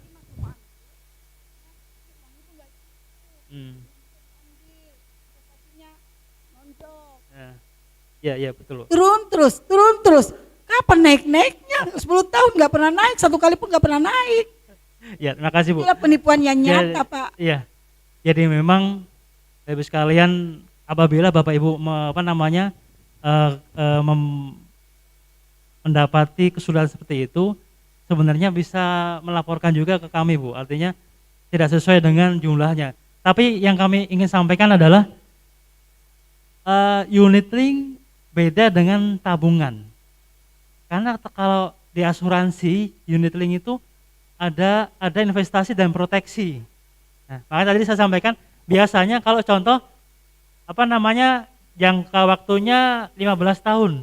Ketika Bapak Ibu sekalian ngambil di tengah-tengah, bisa jadi umpama baru 5 tahun itu sudah diambil, bisa jadi jumlahnya tidak sesuai dengan akumulasinya. Loh, Pak Bondan saya 500.000 kali contoh 7 tahun harusnya sekian, nggak bisa. Karena kalau unit link itu selain investasi ada premi proteksinya. Itu biasanya yang kadang memang dari masyarakat sendiri, kami sendiri barangkali kalau agennya tidak jelas menjelaskan ke masyarakat. Hati-hati. Kalau Bapak Ibu sekalian nanti akan jelaskan lebih lanjut oleh Pak Teguh, kalau memang investasi tabungan, ya udah tabungan. Tapi ketika Bapak Ibu menabung, kalau ada apa-apa sakit, bisa nggak diklaim kesehatannya? Kalau tabungan nggak bisa. Kalau unit link ada. Kalau unit link itu sebenarnya keuntungannya di situ. Nah, kalau memang nanti kita melihat Bapak Ibu sekalian di masa pandemi ini kan memang saham-saham pada turun. Dan biasanya asuransi kan menempatkan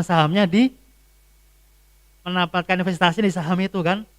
Kadang dalam 1-2 tahun ini berpengaruh Bapak Ibu sekalian. Cuma memang pesan kami, pahami dulu.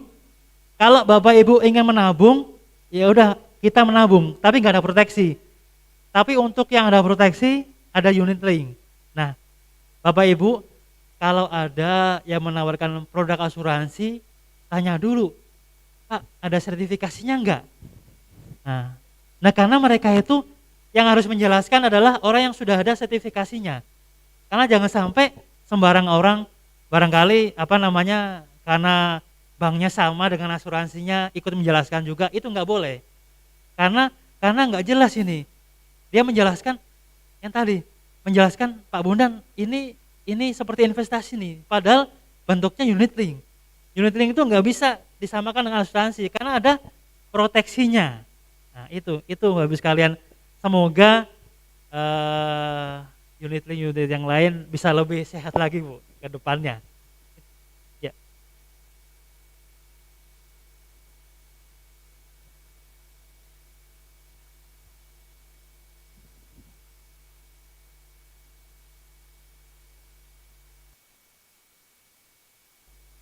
Ya. Ya, memang salah satu dari pengawasan kami juga, salah satunya kita pengawasi juga Bu yang itu.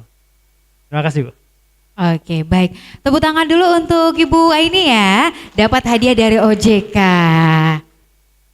Oke, baik. Ini waktu sudah menunjukkan pukul 15.37. Gimana, kita mau istirahat langsung Pak Bondan atau satu pertanyaan lagi? Gimana? Atau gini aja Bapak Ibu sekalian. Gini aja, enggak, sholat. Sholat asar Ibu.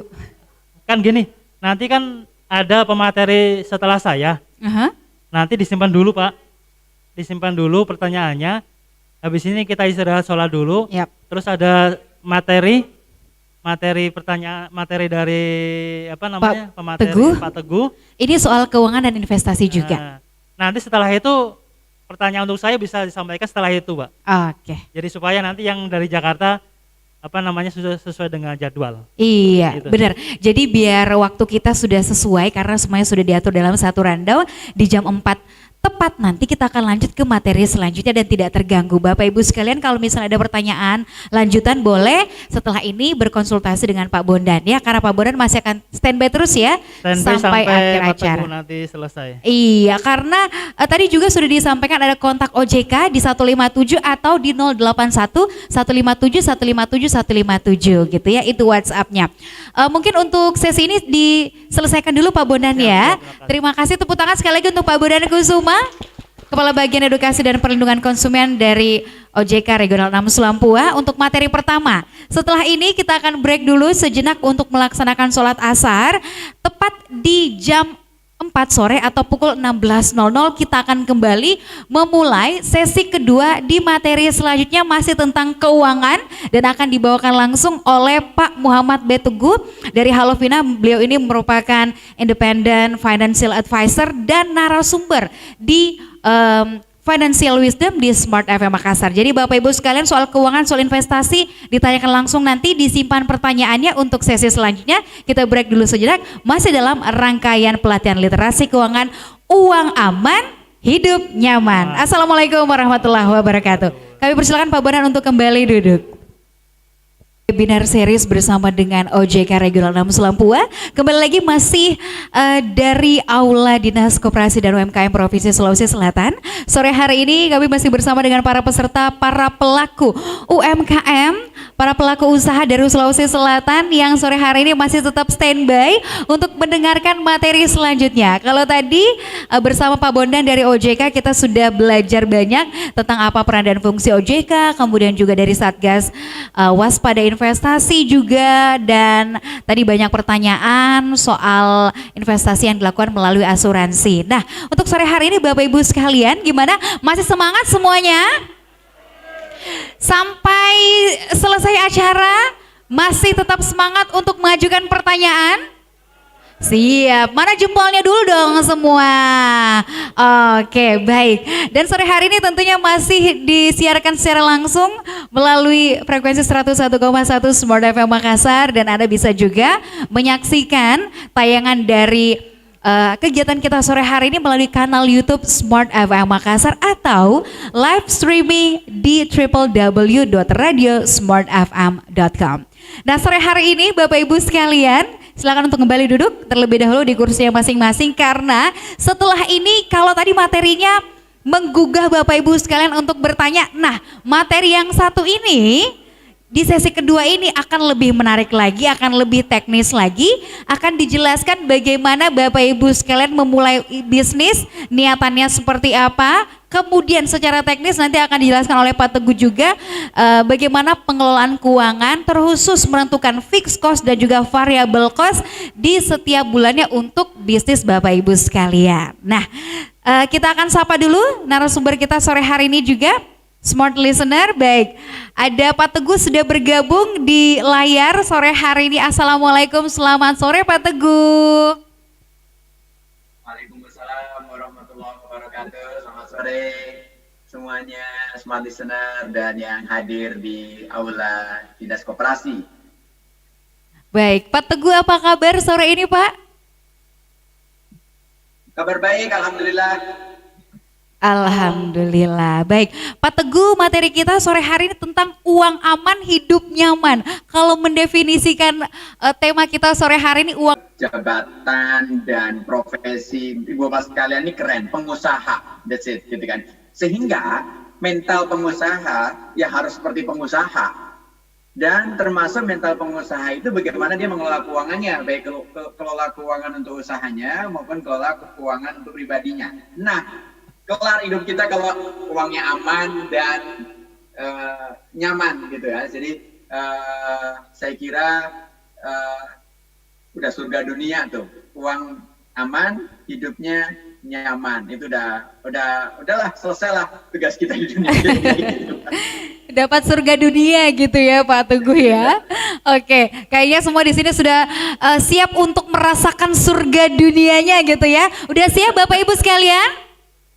Udah siap dong, langsung aja kalau gitu Pak Teguh juga dari tadi udah siap, udah senyum-senyum di layar kaca, kita melihat sama-sama. Langsung aja materi yang kedua tentang uang amanah hidup nyaman ini akan disampaikan langsung oleh Bapak Muhammad B. Teguh. Beliau ini merupakan independent financial advisor dari Halovina dan juga merupakan narasumber tetap ya dalam program Financial Wisdom yang disiarkan secara langsung setiap hari Rabu jam 8 pagi waktu Indonesia Tengah di Radio Smart FM Makassar. Langsung saja, ini dia Bapak Teguh. Tepuk tangan untuk Pak Teguh.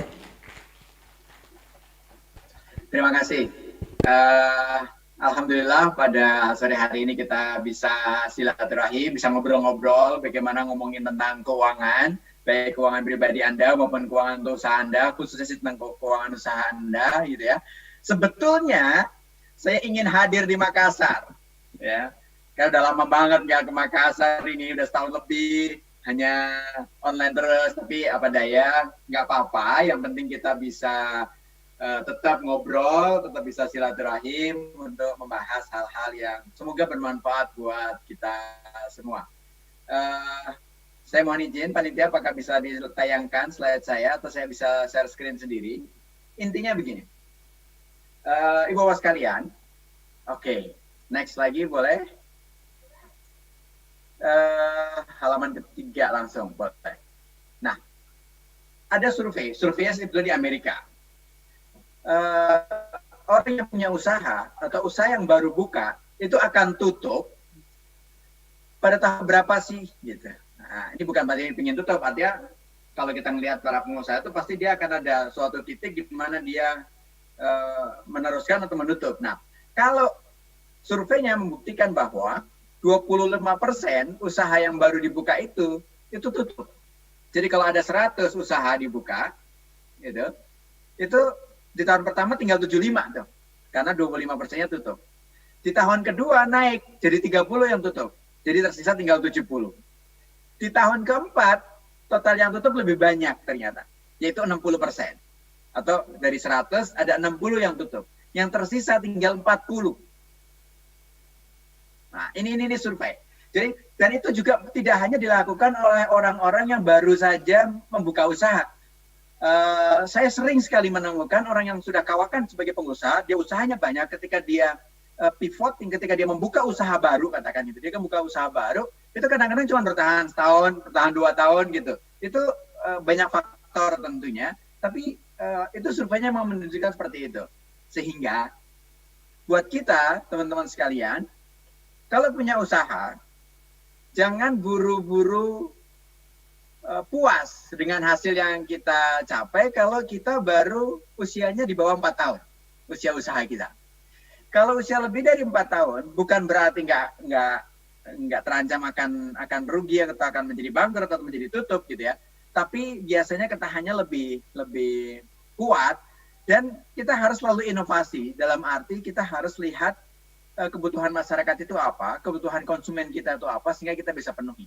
Kita tahu sekarang kita sudah nggak nemukan lagi foto yang berbasis afdruk, benernya pakai film, gitu kan? Padahal perusahaan yang namanya sekarang tutup juga karena dia nggak menyesuaikan dengan kebutuhan masyarakat sekarang, di mana kebutuhannya adalah digital. Sekarang usaha kita apa? Kalau usaha kita adalah kebutuhan pokok, fine, mungkin itu akan berjalan cukup panjang. Atau jangan-jangan usaha kita kebutuhan pokok itu untuk saat ini, tapi untuk jangka panjang mungkin enggak. Nah, ini perlu kita pikirkan. Apakah usaha kita masih berjalan secara tradisional gitu, jual beli ketemu dengan pelanggan kita, atau udah mulai memanfaatkan fitur-fitur marketplace misalkan, ataupun digitalisasi. Nah, ini menjadi penting. Next lagi boleh. Kita lihat juga apa sih sebetulnya faktor usaha itu kan sukses dan untuk jangka waktu yang panjang, itu adalah karena bisnis itu memiliki visi, misi untuk memberikan value added, memberikan nilai tambah buat orang-orang yang ada di sekitarnya, khususnya nilai tambah kepada pelanggannya, kepada pembelinya. Juga memberikan nilai tambah kepada kalau punya karyawannya. Juga memberikan nilai tambah kepada keluarganya. Juga memberikan nilai tambah kepada dirinya sendiri. Gitu. Coba perhatikan.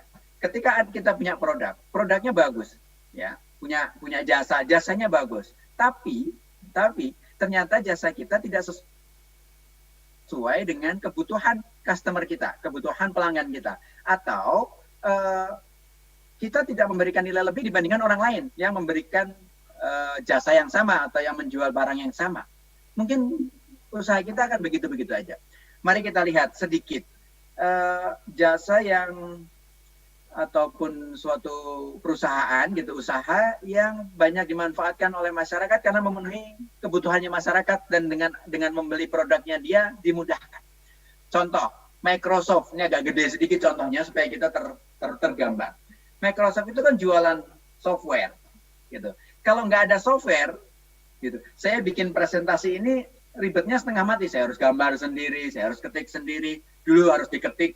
Kemudian kalau salah harus ditipek, udah gitu pakai apa namanya plastik itu di OHP-in, itu ribet banget. Begitu adanya presentasi gitu, maka dengan menggunakan presentasi kemudian bisa ditayangkan langsung gitu, ada proyektornya yang bukan hanya pakai plastik, bisa langsung dari file, maka ini memudahkan sehingga orang mau beli, orang mau berlangganan, meskipun berlangganannya nggak murah-murah amat gitu kan. Nah, kita aja kadang-kadang suka belinya yang bajakan, tapi yang beli yang gitu aja mereka untungnya udah gede banget, udah berjalan juga jangka waktu yang panjang. Karena dia apa? Karena dia memberikan nilai lebih.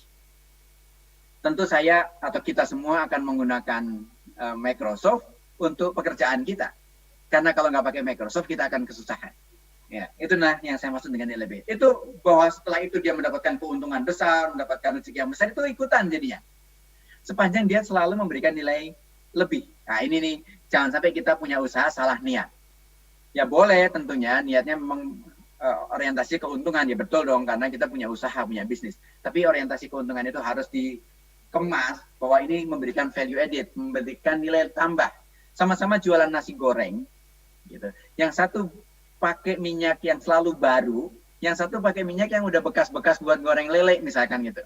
Nah, tentu beda, gitu. Atau beli jualan pecel lele, pecel ayam gitu ya, gorengan ayam, itu selalu memberikan nilai lebih ketika kita komunikasikan bahwa minyak kita minyak yang sehat, bukan minyak yang bekas, sehingga orang yang beli dari kita levelnya KFC aja lewat deh misalkan gitu ya. Nah itu kan memberikan value added bahwa bukan sekedar membeli makan itu untuk memenuhi kebutuhan perutnya dia aja, tapi dengan membeli makanan dari warung kita, dia juga bisa mendapatkan sesuatu yang lebih, yaitu kesehatan misalkan gitu. Nah ini mulai sekarang kita lihat apa produk yang kita jual ini memberikan nilai lebih apa enggak buat customer kita. Kalau itu salah harus kita perbaiki. Orientasinya tidak selalu kepada profit ataupun keuntungan. Itu yang pertama. Yang kedua, kadang-kadang kita nggak fokus. Nah, punya kerjaan ini, bikin lagi yang baru, bikin lagi yang usaha yang baru lagi, padahal yang usaha yang ada tidak fokus. Nah ini juga membuat perusahaan ataupun usaha menjadi gagal. Yang ketiga, kurang gigih. Begitu ada tantangan sedikit, ada COVID, ada pandemi, udah langsung give up, udah langsung nyerah, udah langsung nggak semangat lagi. Ya enggak, kalau aku gimana dong? Ini ada nih di dekat rumah saya. Dia seorang ibu yang jualan di kantin sekolah. Bentar hidup dia, bener nggak? Apa yang dia lakukan? Dia pakai catering akhirnya sekarang.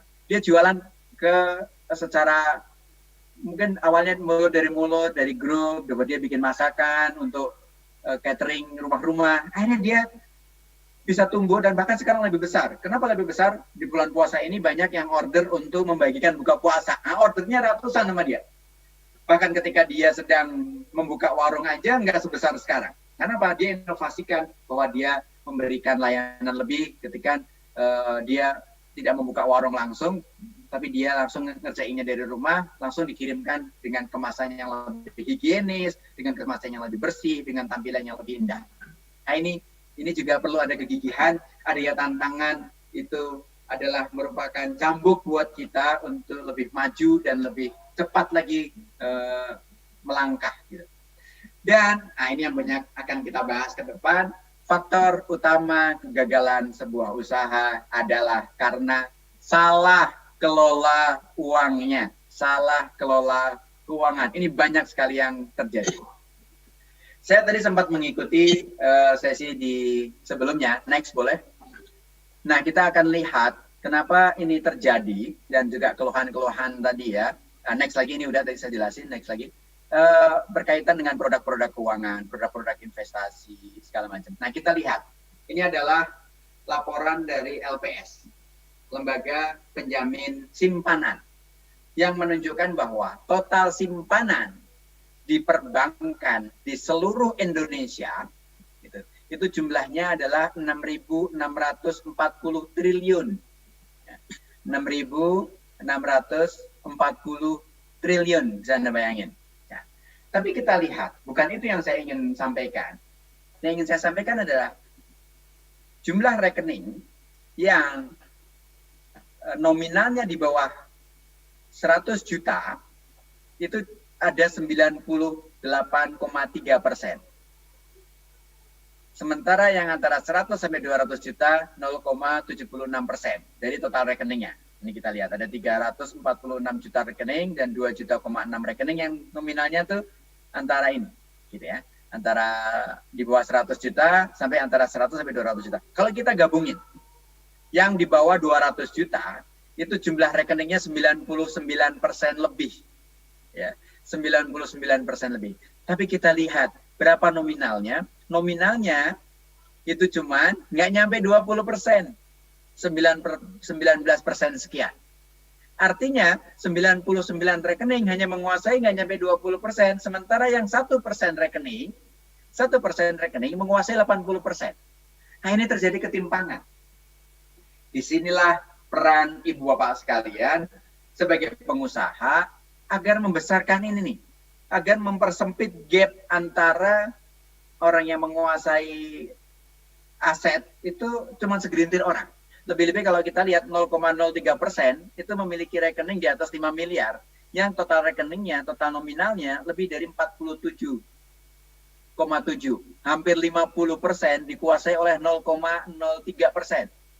Atau kalau digabungin dengan yang di atas 2 miliar, artinya sudah tidak dijamin sama LPS lagi, itu jumlahnya 0,11%. 0,11% rekening menguasai 55% nominal di seluruh perbankan di Indonesia. Ini gapnya besar banget. Padahal ada survei menunjukkan bahwa, next lagi boleh, mayoritas kendala UMKM adalah kebutuhan modal. Gitu. Sementara dana di perbankan syariah ada 6.600 triliun dan penguasanya kita lihat 50% lebih itu dikuasai oleh 0,11 orang, atau 0,11% rekening doang. Jadi nggak nyampe 1% tuh yang 5,5%-nya. Artinya kita harus lihat.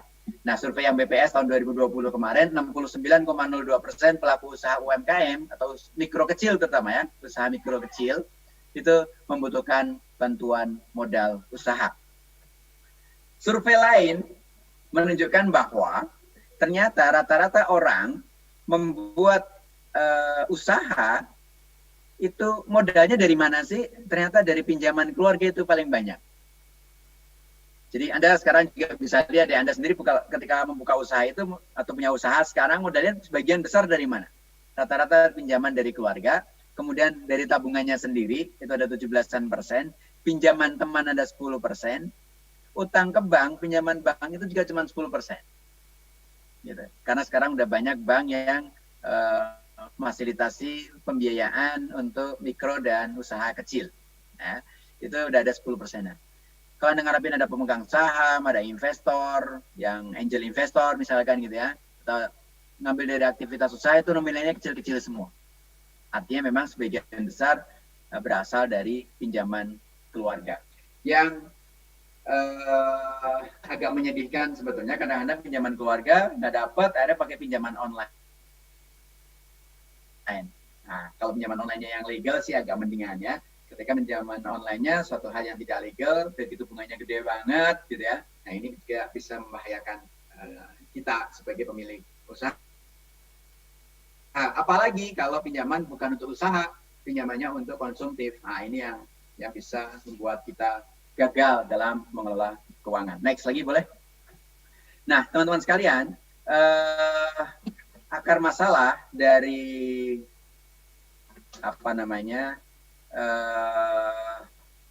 pengelolaan keuangan dalam usaha itu seringkali kita tidak bisa mengelola sumber modal kita. Ya. Kalau sumber modalnya dari kita sendiri, dari tabungan sendiri, biasanya lebih safe, lebih aman, tapi biasanya tidak menjadi pertumbuhannya menjadi cepat, gitu. Karena tidak ada fungsi leverage atau daya ungkit. Nah, mari kita lihat sumber dana atau sumber modal usaha Anda itu dari mana. Kalau dari modal sendiri, maka modal berasal dari Anda sebagai investor atau sebagai pemilik, atau Anda mengajak teman Anda untuk sebagai pemilik usaha barang-barang atau patungan dalam usaha. Atau modal dari luar usaha kita, di luar usaha kita. Misalkan pinjaman dari bank, pembiayaan dari bank, atau pinjaman kepada supplier. Nah, ini menarik. Kalau Anda bisa ngambil barang tanpa harus bayar duluan, nah ini kan berarti seperti kita mendapatkan pinjaman. Pinjaman ini bisa berupa uang atau pinjaman berupa barang, atau pinjaman berupa persediaan. Ya, stok kita ambil dulu dari orang lain, nggak harus kita bayar. Kalau laku kita baru bayar. Nah, ini juga menarik. Atau kita membutuhkan mesin, membutuhkan peralatan, kita bisa ngambil dulu mesinnya untuk kita pakai dulu, bayarnya belakangan. Nah, ini juga bisa pinjaman dari luar. Atau pinjaman dari orang lain, pinjaman dari investor, apakah itu per project, atau seperti apa gitu ya. Atau pinjaman dari lembaga keuangan lainnya. Komposisinya lebih besar mana harusnya? Apakah modal dari diri kita sendiri atau modal dari luar? Nah, ini tergantung. Sebetulnya, semakin besar modal yang berasal dari luar usaha, maka berkonotasi atau berakibat pada besarnya biaya yang kita keluarkan. Nah, jadi misalkan ada biaya yang misalkan ada bunganya kalau kita pakai yang konvensional, atau ada margin, atau ada bagi hasil yang harus kita bayarkan, atau ada ujroh yang harus kita bayarkan kalau memang biayanya secara syariah, misalkan gitu. Berarti ada biaya.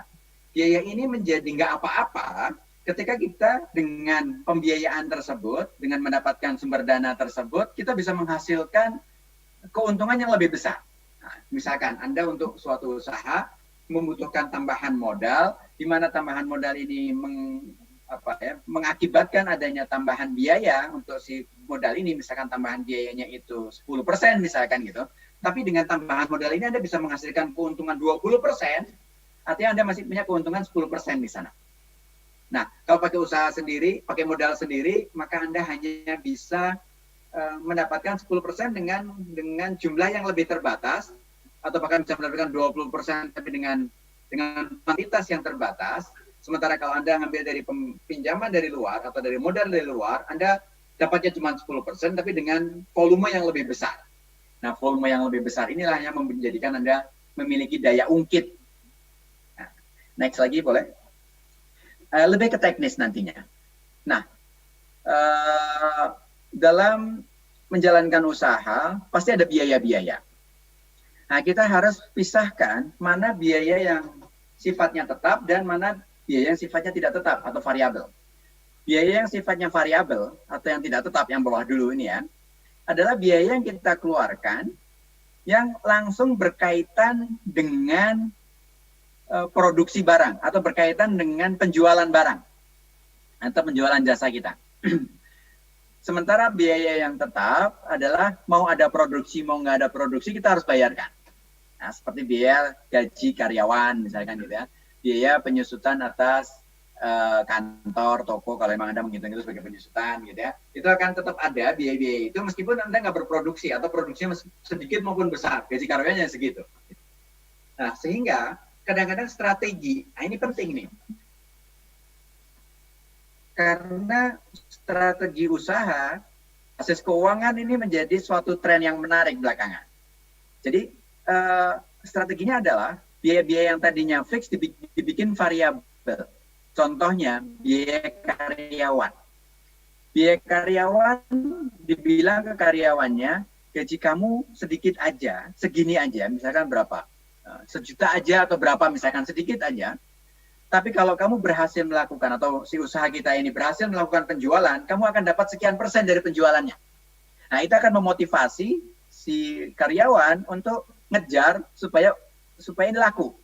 Tentu dengan memberikan value added kepada customer-nya, tetap bisa senyum, tetap bisa ini. Kita juga sebagai pembeli akan sebel kalau meskipun makanannya enak, tapi pelayannya mencemberut terus gitu, manyun terus. Nah, ini kita juga nggak nyaman. Atau mejanya kotor, karyawannya nggak buru-buru bersihin ketika kita makan, nggak nyaman juga. Meskipun masakannya enak, mungkin kita mendingan pilih tempat lain deh, soalnya tempatnya kotor, bau, ada lalatnya, segala macam. Nah, ini dengan strategi bisnis berbasis keuangan, ya, jadi kita sering menyebutnya financial based strategy, jadi usaha tapi strateginya berbasis keuangan, itu digeser gaji karyawannya, dibikin variabel, sehingga ketika karyawan itu mendapatkan upah yang lebih besar ketika dia berhasil, pendapatan usaha kita besar gitu kan. Ketika usaha kita kecil, maka karyawan juga dapatnya kecil, sehingga karyawan terus termotivasi untuk membuat usahanya atau usaha yang kita lakukan ini terus mendatangkan pelanggan gitu. Nah, sering ada pertanyaan, bagaimana idealnya komposisi berapa persen fixed cost, berapa persen variable cost? Itu harus disesuaikan dengan karakter bisnis Anda. Karena tidak semua karakter bisnis bisa memaksimalkan variabel tanpa ada fix yang besar. Ada juga perusahaan-perusahaan, saya kebetulan banyak terlibat di usaha-usaha baik yang sifatnya jasa maupun kebelakangan ada yang sifatnya lebih ke digital. Itu ternyata kalau di digital dengan variabel lebih apa ya? Kadang-kadang di beberapa kasus itu lebih boros gitu, lebih boros. Ternyata lebih hemat kalau kita pakai fixed cost-nya kita gedein, jadi gaji karyawan kita udah patok di depan karena kita akan produksi yang udah ketahuan nih produksinya seperti apa. Nah, ini tentu Anda harus sesuaikan karakternya. Cuman kalau Anda jualannya adalah barang, jasa, itu umumnya seminimal mungkin biaya tetap. Tapi dibanyakin biaya-biaya yang variabel. Artinya apa? Biaya-biaya yang terkait langsung dengan penjualan itu yang Anda banyak keluarkan dibandingkan dengan biaya-biaya yang tidak berkaitan langsung dengan penjualan. Next lagi boleh? Nah, ini alur keuangan dasar. Semoga Anda tidak termasuk yang sering saya temui. Saya sering menemukan para pengusaha, terutama pengusaha UMKM, itu ketika ditanya berapa profitnya, seringkali nggak bisa jawab. Yang bisa jawab adalah ketika ditanya omsetnya berapa, ini baru bisa jawab. Gitu. Yang kedua, seringkali orang bangga ketika omsetnya besar dan merasa minder atau merasa kecil kalau omsetnya kecil. Padahal di dunia keuangan yang namanya omset itu one thing yang bukan menunjukkan sukses atau tidak sukses sebetulnya. Yang menunjukkan sukses atau tidak sukses itu adalah profitnya, berapa untungnya. Saya kasih contoh. Ada orang omsetnya dalam 1 bulan, misalkan dalam 1 bulan omsetnya 1 miliar. Gitu. Tapi keuntungannya itu cuma 10 juta. Artinya dia untung cuma 1%. Nah, ya, atau ya pokoknya dia untung cuma 1 juta. Padahal omsetnya 1 miliar. Berarti bukan 1%. 10 juta maksud saya. 10 juta. Untungnya cuma 10 juta. Untungnya cuma 10 juta. Padahal omsetnya 1 miliar. Ada orang kedua. Omsetnya cuma 200 juta. Orang menilai, oh kerenan yang 1 miliar dong omsetnya dong. Ternyata orang yang omsetnya 200 juta ini, keuntungannya itu 20 juta. Profitnya 20 juta. Mungkin nggak? Mungkin sekali. Orang bahkan ada yang omsetnya 200 juta, keuntungannya 100 juta. Anda bisa bayangin, keuntungannya bisa 50%. Gitu ya. Nah, ini view melihat seseorang itu sukses dalam bisnisnya, lagi-lagi bukan dari omset, tapi harus dilihat berapa dia profitnya. Nah, kita lihat coba alur dasar keuangannya, alur keuangan dasarnya. Misalkan seorang berusaha dengan, artinya dia dagang lah, dia beli barang 30 piece, harganya 200.000. Tapi karena dia sebagai pedagang, dia dapat diskon 50%. Artinya barangnya per item 100.000. Ya, 100.000. Beli 30 piece. Ya, artinya dia ngeluarin duit berapa? 3 juta. Dia ngeluarin duit 3 juta. Berarti masih ada saldo 2 juta. Kemudian dia jual. Dalam satu periode, sebutlah misalkan dalam 1 bulan, laku 10 piece, 10 barang. Artinya dia beli 30, laku 10. Berarti masih ada 20 dalam stok barang dia. Ya, laku 10 dengan harga berapa? Dengan harga 200. Dia bilang, dia pinter nih. Dia bilang ini harganya dari harga sananya sebelum diskon tapi. Nah, dari harga, padahal dia untungnya 50% tuh. Untungnya 100%, maaf, untungnya 100%. Jadi ngambil barangnya di harga 100, dijualnya di harga 200. Maka dia akan mendapatkan pendapatan, akan memperoleh pendapatan berapa? 2 juta. 2 juta secara cash, gitu ya. Inilah yang disebut dengan omset, 2 juta. Kalau kita mau lihat berapa profitnya dia, kita harus lihat dari 10 piece yang dia jual ini, yang dia berhasil jual ini, modal dia berapa? Modal dia adalah 10 piece dari yang laku ini, kali berapa dia tadi? 100. Berarti dia dapetin uang 2 juta, modalnya adalah 1 juta. Maka keuntungan kotor dia, keuntungan besarnya dia, gross profitnya, keuntungan grossnya adalah 1 juta. Tapi ada operating cost, operational cost, cost operasional, seperti untuk gaji karyawan, biaya listrik, segala macam, dalam satu waktu itu katakan 500.000. Maka untungnya dia berapa? Untungnya 500.000. Ya, meskipun kalau dari lihat ini, untungnya 1 juta. Jangan lupa ada biaya di sini, bawahnya ada biaya. Operating cost inilah yang disebut dengan fixed cost. Dia tetap, mau ini lakunya 20, 10, atau cuma 5, dia tetap harus bayar 5 juta ini. Ini kepada karyawannya dia. Nah, ini yang harus kita pikirin. Kalau yang tadi variabel adanya di sini. COGS ini. Harga perolehan ini variabel. Harga perolehan, di sini ada ongkos kirimnya, segala macam ya. Ada di sini nih, adanya di sini. Nah, gitu ya. Nah, lalu aset dia tinggal berapa? Kan dia tadi udah punya 5 juta, ngeluarin duit 3 juta, ya. Lalu terima duit 2 juta. Tapi dia ngeluarin duit ini ada barang. Barangnya tadinya nilainya 3 juta, karena laku 10, sehingga nilainya tinggal 2 juta. Kemudian dia punya cash, punya 2 juta, dikurangin dengan cost-nya dia 500 di sini. Ini dikurangin nggak? Enggak, karena sudah dikeluarin di sini ya. Sehingga dia punya keuntungan, profit adalah 500.000 tadi, sehingga dia punya aset sekarang adalah 5.500.000. Kenapa bisa 5.500.000? Kita lihat next-nya. Next lagi boleh? Nah, ini. Ketika kita melihat ada 2 laporan namanya. Atau 2 catatan. Ya, kalau laporan kesannya agak berat, kita pakai istilah yang ringan nih. Ada 2 catatan. Catatan yang pertama adalah catatan kita laba atau rugi. Kita untung atau rugi. Yang pertama kita tadi melakukan penjualan. Ya, contohnya. Dapat laku 10 barang, di mana lakunya dengan harga 200.000, sehingga dia akan terima uang 2 juta. Dari 2 juta yang laku itu, berapa harga perolehannya? Harga perolehannya per barangnya 100.000 kali 10, maka 1 juta. Sehingga dia punya keuntungan kotor atau laba kotor itu 1 juta. Dikurangin dengan biaya operasional 500.000, maka dia punya keuntungan 500.000. Lalu ketika ngomongin tentang aset dia tinggal berapa, mari kita lihat. Dia punya kas berapa? 3,5. Kenapa 3,5? Karena awalnya modalnya 5 juta, dibeliin barang 3 juta, sehingga tinggal 2 juta. Kemudian dia punya pendapatan tadi jualan ini, jualan yang 10 piece tadi itu, dia terima uang 2 juta.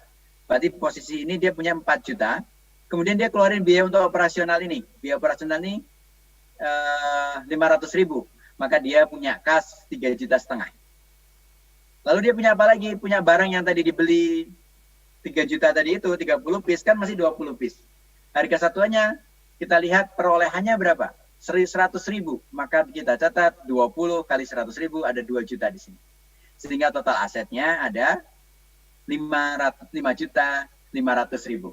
Ya. Dia punya kewajiban nggak? Ada. Utang nggak? Ada utang.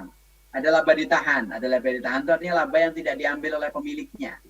Dimasukkan ke dalam usaha lagi. Sehingga dia punya modal 5 juta, dia punya laba yang ditahan itu adalah 500.000. Sehingga matching. Ini harus sama nih antara total aset dengan total liabilities ini. Total kewajibannya dia. Kewajiban modal kepada siapa? Kepada pemilik. Laba miliknya pemilik juga, gitu ya. Jadi ini harus matching, harus sama nilainya. Next lagi boleh? Secara garis besar, saya sangat menyarankan supaya Anda mengelola keuangan usaha Anda dengan benar. Setidaknya Anda punya 3 catatan ini, ya. Catatan yang pertama adalah arus kas. Arus kas itu uang masuk, uang keluar. Catat. Hari ini laku 10, besok belanja 5, besoknya lagi bagi karyawan, itu uang masuk, uang keluar, itu berapa dicatat. Itu namanya arus kas. Yang kedua laba rugi, kayak yang tadi itu. Pendapatan berapa, COGS-nya berapa, atau harga perolehannya berapa, keuntungannya berapa, keuntungan kotornya berapa, ada biaya-biaya yang lainnya, baru total keuntungan bersihnya berapa. Keuntungan bersih inilah yang menunjukkan kita usaha ini untung atau nggak untung. Habis itu kita punya catatan aset, atau disebut dengan neraca. Ini neraca ya, bukan neraka bacanya, ini neraca. Ini kita punya aset berapa? Seperti yang tadi di sebelah kanan. Next lagi. Nah, ini contoh. Ada aset, ada kewajiban, ini harus matching. Anda perhatiin, yang namanya neraca selalu ada potret pada titik tertentu. Misalkan per 31 Maret tahun 2021. Next lagi. Kalau laba rugi, itu di sini, atau neraca dulu. Neraca dulu, yang aset ini adalah sebagai penggunaan dana, sementara yang kewajiban atau modal ini sumber dana. Jadi kalau Anda punya utang, ini sebagai sumber dana Anda. Anda mendapatkan sewa tapi ada mendapatkan pendapatan tapi dibayar di muka, atau ada uang muka yang dibayar oleh pelanggan Anda padahal Anda belum kirim barangnya, ini Anda sebagai kewajiban, sebagai sumber dana. Atau ada modal atau laba ditahan sebagai sumber dana. Nah, kewajiban ditambah dengan modal itu harus sama dengan asetnya. Ini hukum ininya, hukum pencatatannya seperti itu.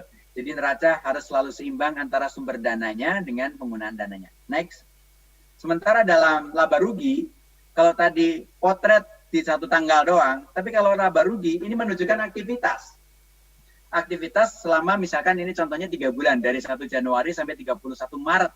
Aktivitasnya menghasilkan apa aja, menghasilkan pendapatan berapa. Oh, hasil penjualan ternyata 2 juta selama 3 bulan misalkan gitu ya. Ini contoh aja, mungkin angkanya terlalu kecil, mohon maaf. Tapi intinya ini bisa dijadikan contoh untuk Anda membuat catatan atas keuangan Anda. Terus harga perolehannya berapa, laba ruginya berapa, sehingga Anda tahu, oh keuntungan saya itu segini. Jadi Anda sebagai seorang pengusaha nggak cuma tahu saya punya omset 2 juta tanpa mengetahui profit apa nggak profit. Jangan-jangan Anda punya omset 2 juta itu rugi karena bayar biaya-biayanya terlalu mahal. Nah, sehingga pencatatan untuk bisa mengetahui bahwa usaha kita untung atau nggak untung, kita perlu punya catatan laba rugi. Sementara kekayaan kita perlu punya catatan tadi neraca. Next lagi, terkait sama laba rugi ini, jadi seolah-olah, atau bukan seolah, gambarannya adalah intinya pendapatan dikurangi dengan biaya, itu adalah keuntungan dari usaha kita. Next lagi. Gambaran besarnya, hubungan antara neraca dengan laba rugi, ya, tadi kan ini penggunaan dana, berasal dari sumber dananya. Misalkan sumber dananya dari utang atau dari modal, digunakan untuk usaha, untuk aset, tadi ada omset, ada segala macam, yang menghasilkan pendapatan. Kan tadi dibeliin, katakan barang, 30 piece, kemudian laku menjadi pendapatan. Pendapatan dikurangin biaya, adanya laba. Gitu ya, adanya laba. Next, boleh? Nah, laba itu akan nambah modal. Ya, tadi kan ada laba ditahan. Laba ini akan nambah modal. Ketika modalnya nambah, maka asetnya juga akan nambah. Karena harus imbang kan. Ketika ada laba ini, maka laba ini menjadi nambah ke modal. Karena modalnya nambah, maka asetnya juga akan bertambah. Hal yang membuat seringkali pengusaha UMKM tidak besar-besar usahanya atau asetnya tidak bisa menjadi besar karena seluruh keuntungannya selalu diambil sama pemilik. Jadi ada untung 500 diambil dikantongin buat handphone baru, ada keuntungan 1 juta ganti lagi apa, beli sepeda baru, ada keuntungan diambil terus buat jajan anaknya, buat jalan-jalan anaknya, buat liburan segala macam. Sehingga usahanya ketika laba diambil, nggak pernah membesar usahanya gitu-gitu terus.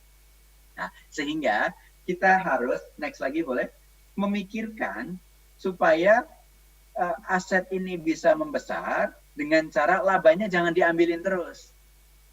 Dimana untuk sehari-harinya pemilik usaha kita perlu mendapatkan gaji. Nah, jadi pengusaha juga dapat gaji.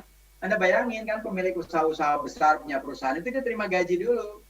Bahwa dia nggak ngambil labanya, tapi dia terima gaji. Gaji untuk apa? Untuk kehidupan keluarganya, untuk menghidupi keluarganya, untuk bayar sekolah anaknya, untuk makan sehari-hari dia, gitu. Nah, next lagi.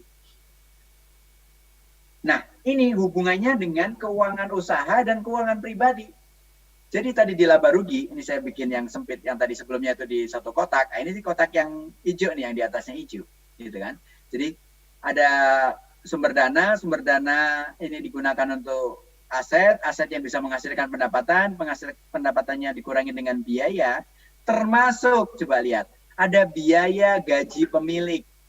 Masukin biaya. Gaji pemilik inilah yang masuk ke dalam catatan keuangan pribadi keluarga. Gitu. Sebagai apa? Pendapatan. Karena kan dapat gaji, jadi seolah dapat pendapatan nih. Pendapatan ditambah dengan investasi, kemudian sisanya atau katakan pendapatan ini digunakan untuk beli produk-produk investasi, apakah di reksadana, apakah ke saham, atau investasi emas, dan lain sebagainya. Gitu. Kemudian sisanya untuk hidup. Nah ini mindsetnya juga gini nih. Kita harus, kalau mau investasi, harus sisihkan. Sementara untuk hidup dari sisanya. Nah kadang-kadang suka kebalik, punya pendapatan, dipakai untuk hidup dulu, baru sisanya buat investasi. Anggap bakalan bisa investasi jadinya. Tapi kalau punya pendapatan, disisihkan dulu, baru sisanya dihabiskan. Artinya untuk biaya hidupnya dengan sisa. Nah, investasi ini bisa menghasilkan aset juga bisa mendapatkan pendapatan. Nah, dengan adanya investasi Anda punya aset, dari aset Anda bisa mendapatkan pendapatan lagi. Nah, kalau dalam membeli rumah, membeli kendaraan, misalkan ada utang, ya catat sebagai utang. Aset dikurangi dengan utang, ini ngomongin keuangan pribadi ya, bukan keuangan usaha ya, ini ngomongin keuangan pribadi. Aset dikurangi dengan utang adalah kekayaan bersih Anda. Gitu. Nah ini siklus di mana keluarga ini uangnya aman, hidupnya nyaman.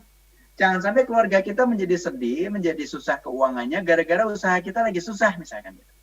Nah harusnya kita punya pola yang profesional dalam pengelolaan keuangan, di mana meskipun pendapatnya lagi rendah ya kita tetap gajian misalkan gitu, tetap gajian dengan harapan kita gigih di sini, nggak menyerah, pantang menyerah untuk terus mendapatkan penghasilan sehingga kita bisa terus meningkatkan usaha. Aset usahanya meningkat, aset keuangan pribadinya juga meningkat. Next lagi boleh? Nah dengan pengelolaan keuangan berikutnya maka kita akan bisa nambah aset kekayaannya. Nah tadi yang nggak ada jadi nambah. Dengan nambahnya aset maka kekayaan bersih kita nambah, atau dengan berkurangnya utang kekayaan bersih kita juga akan nambah. Itulah korelasi kenapa kita penting memiliki pengetahuan perencanaan keuangan usaha maupun untuk keluarga. Secara sekilas saja ilmu tentang perencanaan keuangan, next boleh. Perencanaan keuangan itu adalah proses mencapai tujuan hidup seseorang melalui manajemen keuangan secara terencana. Nah, seringkali adanya pandemi, adanya resesi, adanya krisis membuat kita jadi ngeluh, punya alasan. Padahal sebetulnya resesi itu namanya aja yang menyeramkan. Resesi itu sebetulnya artinya cuma kelesuan ekonomi doang. Selama 2 kuartal berturut-turut sih memang. Ya. Kita punya pengalaman krisis di 97-98. Kita juga pernah punya pengalaman krisis di 2003. Pernah punya krisis di 2008. Sehingga masyarakat Indonesia itu sebenarnya sudah terbiasa dengan krisis. Artinya ada suatu quote yang menurut saya bagus banget. Jangan katakan kepada Tuhan, wahai Tuhan, aku punya masalah besar. Tapi katakan kepada masalah itu bahwa aku punya Tuhan yang maha besar. Aku punya Allah yang maha besar. Nah ini nih. Sehingga apa? Sebesar apapun masalah itu jadi kecil, jadi ringan. Dan kita punya pemikiran yang jernih, otak yang bersih untuk mencari solusi. Karena kita punya Tuhan yang maha besar. Jadi masalah pasti lebih kecil dari itu. Pasti kecil banget bahkan. Gitu. Tapi kalau kita ngeluh, wahai Tuhan, masalahku besar banget gitu ya. Ya sekali-sekali boleh. Tapi jangan itu jadikan mindset kita. Sehingga seolah masalah itu besar. Gitu ya. Dan seolah kita nggak mampu untuk menghadapi masalah itu. Yakinlah bahwa apabila masalah itu datang sama kita, Tuhan kasih masalah itu sama kita, itu artinya kita mampu untuk keluar dari masalah tersebut. Next lagi.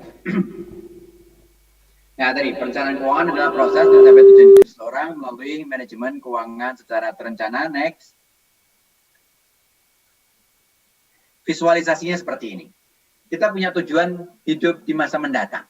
Pengen nyekolahin anak, atau bahkan mungkin pengen sekolah lagi, pengen punya rumah, pengen punya kendaraan, cita-cita nanti kalau sudah masa tua, hidupnya sejahtera, nyaman, pengen pergi haji, pengen umroh, ini semua tujuan-tujuan yang membutuhkan pengelolaan keuangan.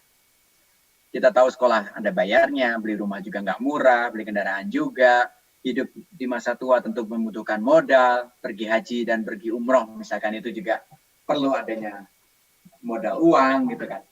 Nah, ini adalah tujuan kita. Sehingga kita ingin capai ini di masa mendatang. Posisi kita ada di sini. Pastikan kondisi kita sehat. Bukannya sehat keuangan, kesehatan badan aja, tapi juga sehat secara keuangan. Sehat secara keuangan, tadi saya sempat dengar ada yang harusnya positif, yaitu apa? Positif dalam arti yang baik ya. Bukan positif COVID ya. Positif dalam arti yang baik, yaitu seseorang memiliki pendapatan yang lebih besar daripada pengeluarannya. Seseorang memiliki aset yang lebih besar daripada utangnya. Gitu. Kalau kondisi sudah sehat, maka kita siap untuk melangkah mencapai tujuan-tujuan hidup kita di masa mendatang. Nyekolahin anak kah, beli rumah kah, mobil kah, pensiun sejahtera kah, haji umroh kah, segala macam. Nah, pengelolaan keuangan ini adalah membuat perencanaan untuk menuju tujuan-tujuan ini. Salah satu caranya adalah dengan investasi. Jadi, Bapak Ibu sekalian, investasi itu bukan tujuan.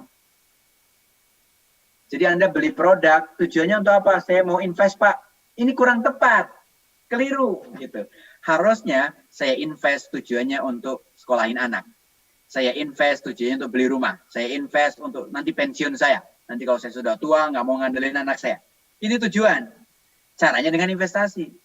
Dengan kita memiliki tujuan yang jelas, apalagi tercatat dan terukur, nah, kita seringnya punya smart investing atau investasi secara smart. Smart itu spesifik. Tujuannya untuk apa? M-nya measurable, terukur. Harga rumah yang akan kita beli harganya berapa sih? Biaya hidup nanti pada saat pensiun berapa sih? Terukur. Kemudian achievable, nggak muluk-muluk sesuai dengan kemampuan kita. Gitu kan? Terus reliable, cocok dengan kondisi kita. Dan T-nya adalah time based, berdasarkan waktu. Nah ini investasi yang cerdas adalah punya tujuan yang jelas, terukur, tidak muluk-muluk, dan kita bisa cover kalau terjadi risiko, gitu kan, dan ada jangka waktu yang akan kita capai. Dengan cara salah satunya dari investasi. Sehingga ketika kita punya tujuan yang jelas, investasi kita terarah. Investasi kita nggak yang investasi ikut-ikutan. Orang-orang pada beli unit link, kita beli unit link. Orang-orang pada investasi saham, kita ikut investasi saham. Orang-orang pada beli reksadana, kita ikut-ikutan. Orang-orang pada beli emas, kita ikut-ikutan. Padahal tujuan orang beda-beda. Artinya kalau Anda dari, misalkan mana ya, dari Makassar mau ke Jakarta, kemudian naik pesawat, kan nggak bisa ikut-ikutan pesawat orang lain masuk ke pesawat itu, Anda ikut pesawat itu kan enggak. Bisa jadi pesawat itu ke Surabaya, nggak nyampe Jakarta Anda. Maka Anda harus tentukan naik pesawat apa sehingga Anda bisa sampai Jakarta. Gitu ya. Bukan asal ikut-ikutan orang, ketika orang pada ngantri di satu jurusan, ternyata nyampainya ke Papua malah, bukan nyampe ke Jakarta gitu kan. Bisa salah arah. Kenapa? Karena nggak tahu tujuan, hanya ikut-ikutan orang. Nah, investasi pun demikian. Investasi Anda harus tentuin sendiri, Anda mau kemana, mau mencapai tujuan apa, sehingga Anda cari tahu investasi apa yang cocok supaya saya bisa nyekolahin anak sekian tahun lagi, gitu. Yang cocok untuk saya nanti pakai untuk pensiun, yang cocok nanti untuk dipakai untuk saya pergi haji berapa tahun lagi, misalkan gitu. Nah ini penting. Sehingga Ibu Bapak sekalian, jangan pernah jadikan investasi sebagai tujuan. Investasi sebagai alat untuk mencapai tujuan, sebagai jalan untuk mencapai tujuan. Gitu ya. Jadi Anda bisa mengukur sendiri. Ketika membeli produk itu cocok nggak sih dengan tujuan saya? Kalau nggak cocok, ngapain beli? Ya. Nah, sehingga kita memang perlu meningkatkan literasi, pemahaman. Kita tahu kelebihan dan kekurangannya. Saya paham, kalau Anda konsultasinya, ngobrolnya dengan agen, dengan salesnya, ya pasti yang ditunjukin yang bagus-bagus. Gitu ya. Yang positif-positifnya aja. Yang risikonya nggak dipikir, nggak di ini itu. Keuntungan-keuntungannya, risikonya nggak dijelasin. Nah, kadang-kadang suka kayak gitu. Maka Anda perlu membaca, mendengarkan, ikut-ikut training-training misalkan gitu ya. Sehingga Anda paham produk apa sih yang sebetulnya ditawarkan ke Anda. Di OJK juga ada layanan yang Anda bisa nanya dulu nih produk kelebihannya apa, kelemahannya apa misalkan. Sebelum, artinya jangan ke OJK cuma ngelapor Anda jadi korban. Tapi sebelum Anda memutuskan, Anda cari tahu dulu dari banyak sumber. Jangan cuma dari yang jualan. Kalau yang jualan pasti namanya kecap nomor 1 semua. Gitu ya. Next lagi, boleh. Saya masih punya waktu sedikit lagi, 3 menit lagi rasanya ya. Kalau Anda gagal merencanakan, maka berarti Anda sedang merencanakan untuk gagal. Sehingga Anda perlu memiliki planning yang baik. Next. Lanjut lagi boleh. Nah ini beberapa rasio yang saya kira Anda bisa lihat atau banyak aplikasi-aplikasi, termasuk di aplikasi Halovina. Nah aplikasi Halovina, tulisannya nggak pakai double L ya, L-nya cuma 1, H-A-L-O, Vina. Itu memang kita buat, ini gratis Anda download yang for free, nggak pakai bayar, ya, seperti aplikasi yang lainnya, seperti aplikasi WhatsApp segala macam, kan Anda bisa download. Aplikasi Halovina, di aplikasi itu Anda bisa membuat perencanaan keuangan.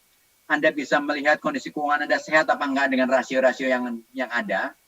Dan bahkan Anda bisa juga investasi melalui aplikasi tersebut. Tentu karena ini sebagai aplikasi ini tidak langsung memberikan jasanya, tapi bekerja sama dengan agen penjual reksadana sama yang jualan emas misalkan. Selama ini yang paling banyak adalah agen Aport, agen penjual reksadana yang mendapatkan izin dari OJK juga. Nah, kalau memang Anda belum mau berinvestasi, mau nyobain dulu untuk membuat planning, untuk membuat perencanaan keuangan, untuk tahu kondisi keuangan Anda sehat apa enggak, untuk tahu Anda memiliki kebiasaan keuangan yang baik atau enggak, atau Anda mau bayar zakat lewat aplikasi ini juga ada tersedia kerjasama dengan rumah zakat misalkan gitu, atau dengan lembaga ambil zakat yang lainnya. Nah ini dimungkinkan melalui aplikasi itu. Sekarang tidak ada lagi alasan untuk kita tidak mengelola keuangan pribadi kita, termasuk juga keuangan usaha kita, hanya alasannya ribet. Sekarang udah nggak ribet lagi karena semuanya sudah bisa kita akses dengan murah, bukannya sekedar murah, dengan gratis bahkan di banyak. Tidak harus pakai Halovina, silahkan kalau mau pakai yang lain boleh. Yang penting jangan sampai Anda tidak kelola keuangan Anda dengan baik dan dengan benar. Saya kira itu yang bisa saya sampaikan. Mungkin semoga bisa bermanfaat. Mungkin kita bisa perdalam dengan sesi tanya jawab. Saya kembalikan kepada MC-nya. Oke, baik. Terima kasih banyak Pak Teguh untuk penjelasannya, luar biasa. Bahkan tadi ada yang sampai sempat minta, boleh nggak ini materinya saya bawa pulang aja gitu katanya Pak Teguh. Tepuk tangan dulu dong untuk Pak Teguh, luar biasa. Tadi udah jelaskan bagaimana kalau mau buat perencanaan keuangan di usaha, bahkan sampai ke keuangan pribadi. Nah, sore hari ini kita masih punya waktu sampai 17.30 waktu Indonesia Tengah. Bapak Ibu kami persilakan untuk mengajukan pertanyaan. Silakan, ada yang pengen bertanya?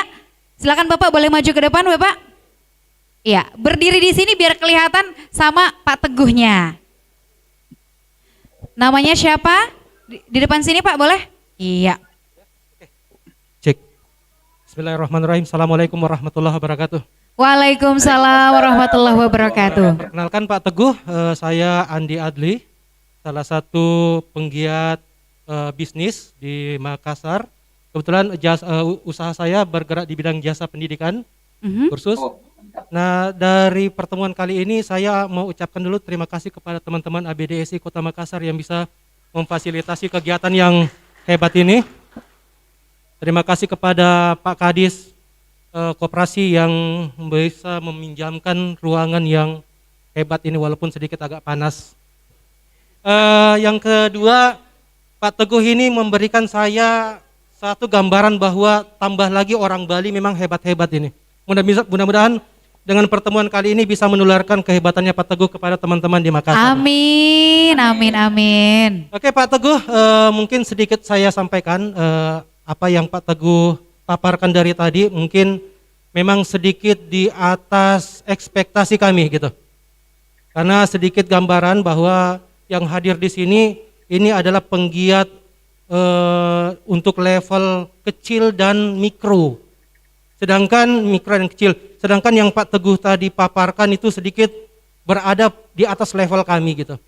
Jadi ada sedikit rasa kesulitan untuk menerjemahkan istilah-istilah maupun pemaparan yang Pak Teguh sampaikan. Namun saya sedikit memberikan tanggapan begini saja Pak Teguh. Saya mau sesuatu yang simpel saja. Nah, teman-teman di Makassar, utamanya para penggiat UKM ini dengan adanya pandemi, ini mengobrak-abrik banyak usaha yang ada di Sulawesi Selatan, utamanya di Kota Makassar. Nah, yang tadi Pak Teguh paparkan itu betul-betul sebuah usaha yang tidak tersentuh sama sekali dengan kondisi ini. Nah, saya mau sedikit saran dari Pak Teguh, misalnya kira-kira gimana sih pada saat sebuah usaha ini sehingga bisnis plan-nya literasi keuangan dari usaha tersebut sudah mulai amburadul kembali. Nah, kira-kira gimana saran Pak Teguh untuk membangun kembali sehingga usaha ini bisa maju kembali setelah pandemi. Ini saja barangkali Pak Teguh. Terima kasih banyak. Assalamualaikum warahmatullahi wabarakatuh. Waalaikumsalam warahmatullahi wabarakatuh. Terima kasih banyak Pak Andi. Jadi Pak Teguh gimana kalau misalnya nih usahanya udah dibombardir sama corona gitu ya, termasuk gara-gara usahanya nggak bagus gitu ya, udah hampir tutup, sama beriringan dengan keuangannya. Gimana untuk mengembalikan itu beriringan juga dengan membangun kembali perencanaan keuangannya Pak Teguh? Silakan dijawab. Baik. Dibombardir, jangan sampai mental kita ikut terbombardir. Mental kita jangan sampai turun. Sehingga keep fighting. Kita harus tetap jaga semangat kita untuk terus berjuang ya dalam menghadapi tantangan di masa mendatang ini. Kita jangan menganggap bahwa ini suatu hal yang musibah, tapi jadikan ini sebagai tantangan baru untuk memikirkan lagi move on nih. Usaha kita ini di masa mendatang supaya laku, apa yang harus dilakukan? Ya, mungkin dengan digital, dengan online segala macam. Itu yang harus kita pikirkan. Jangan-jangan kita harus ubah nih, bukan hanya cara berusahanya, tapi juga produknya kita perlu ubah nih, jangan-jangan sesuai dengan kebutuhan orang sekarang. Ya, saya kasih contoh. Ada seorang pengusaha yang bergerak di bidang baju gitu ya, yang dari baju itu penjualannya menjadi menurun banget, bahkan sampai sekarang. Apa yang dia lakukan? Dia switching.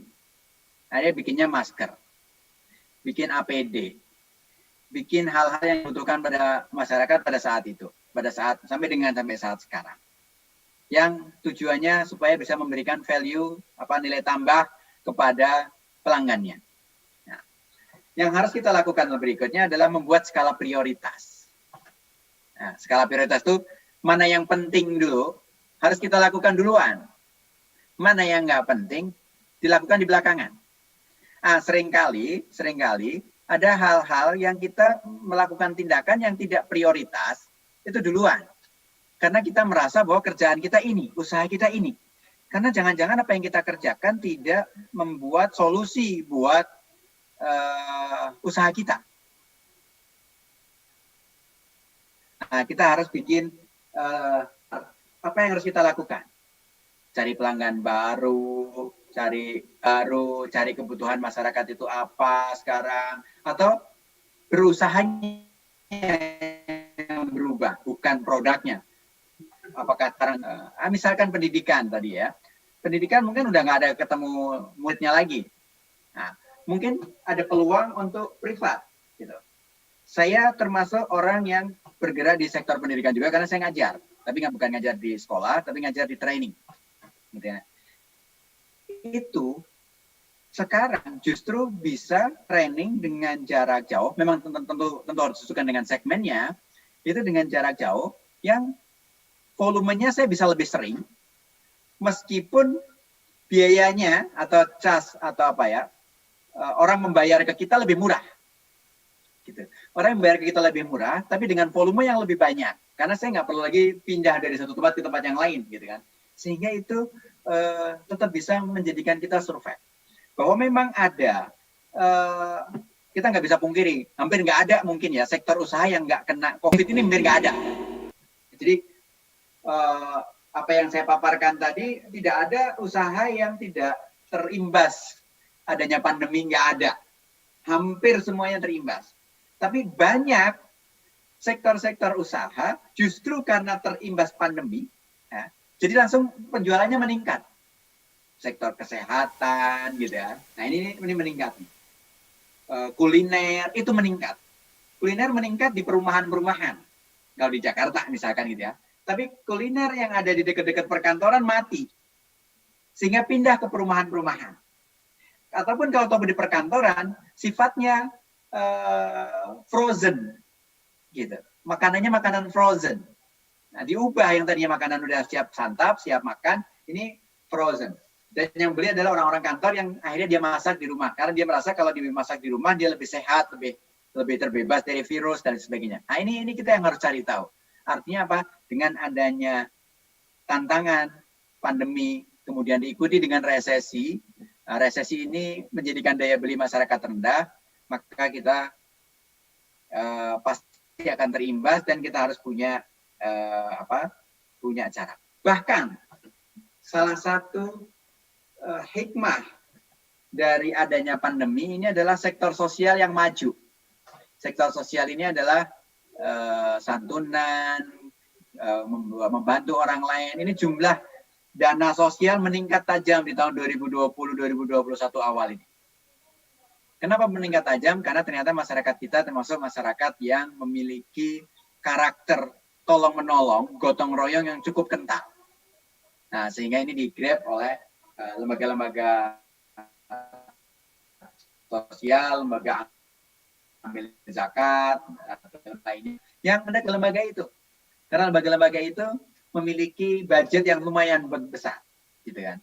Tentu kita support lembaga-lembaga yang profesional. Jangan sampai juga menerima bantuan tapi dikorupsi juga, gitu kan. Itu kan kita sedih lah, apalagi dengar berita di bantuan sosial dikorupsi segala macam itu kita harus bantu bersama untuk kita berantas seperti itu. Kita support yang profesional, yang audit, yang bisa diaudit dan sebagainya. Nah, kita harus cari celah di mana bisa mendatangkan pelanggan, di mana bisa mendatangkan pendapatan buat kita. Kira-kira itu, semoga bisa menjawab ya tadi Pak Andi. Baik, terima kasih banyak Pak Teguh. Semoga Pak Andi terjawab ya. Harus bisa mencari celah. Dan tapi kalau misalnya mau buat perencanaan keuangannya tadi, template yang Pak Teguh perlihatkan itu bisa diikutin Pak Teguh ya? Boleh banget. Itu bisa diikutin untuk membuat perencanaan keuangannya. Pertanyaan selanjutnya ada lagi? Kita masih punya waktu untuk di sesi terakhir ini. Pertanyaan selanjutnya masih ada dari ibu-ibunya mungkin? Oke, silakan. Tanyakan memang Mi, apa yang kita tanyakan? Habis dari sini tidak ada Mi. Bismillah, Assalamualaikum warahmatullahi wabarakatuh. Waalaikumsalam warahmatullahi wabarakatuh. Nama saya Haja Aryani. Boleh didekatkan mikrofonnya Ibu? Iya, nama saya Haja Aryani dari UMKM Jeneberang, Kabupaten Goa. Ya. Setelah saya lihat tadi saya penasaran, penasaran tadi judulnya ini pelatihan literasi keuangan. Kapan munculnya materinya? Tadi saya tunggu-tunggu, alhamdulillah sudah muncul dan sempat saya foto untuk mempelajari di rumah. Selama ini saya membuat alur keuangan itu cuma pemasukan kemudian pengeluaran, kemudian saldo bulanan. Itu aja. Nah, yang membuat saya terus terang setelah melihat tadi buku kas keuangan ini, yang satu kekhawatiran saya, ini akan merem sesuai materi tadi, harus ada skala prioritas. Sedangkan saya ini masih suka belanja-belanja, pasti terrem ya. Iya. Nah ini yang membuat saya kadang mau beralih dari pembukuan lama mau ke baru itu menjadi, nanti saya terbatasi lagi belanjanya. Gitu. Jadi apakah boleh saya tetap pakai dulu yang pembukuan lama sambil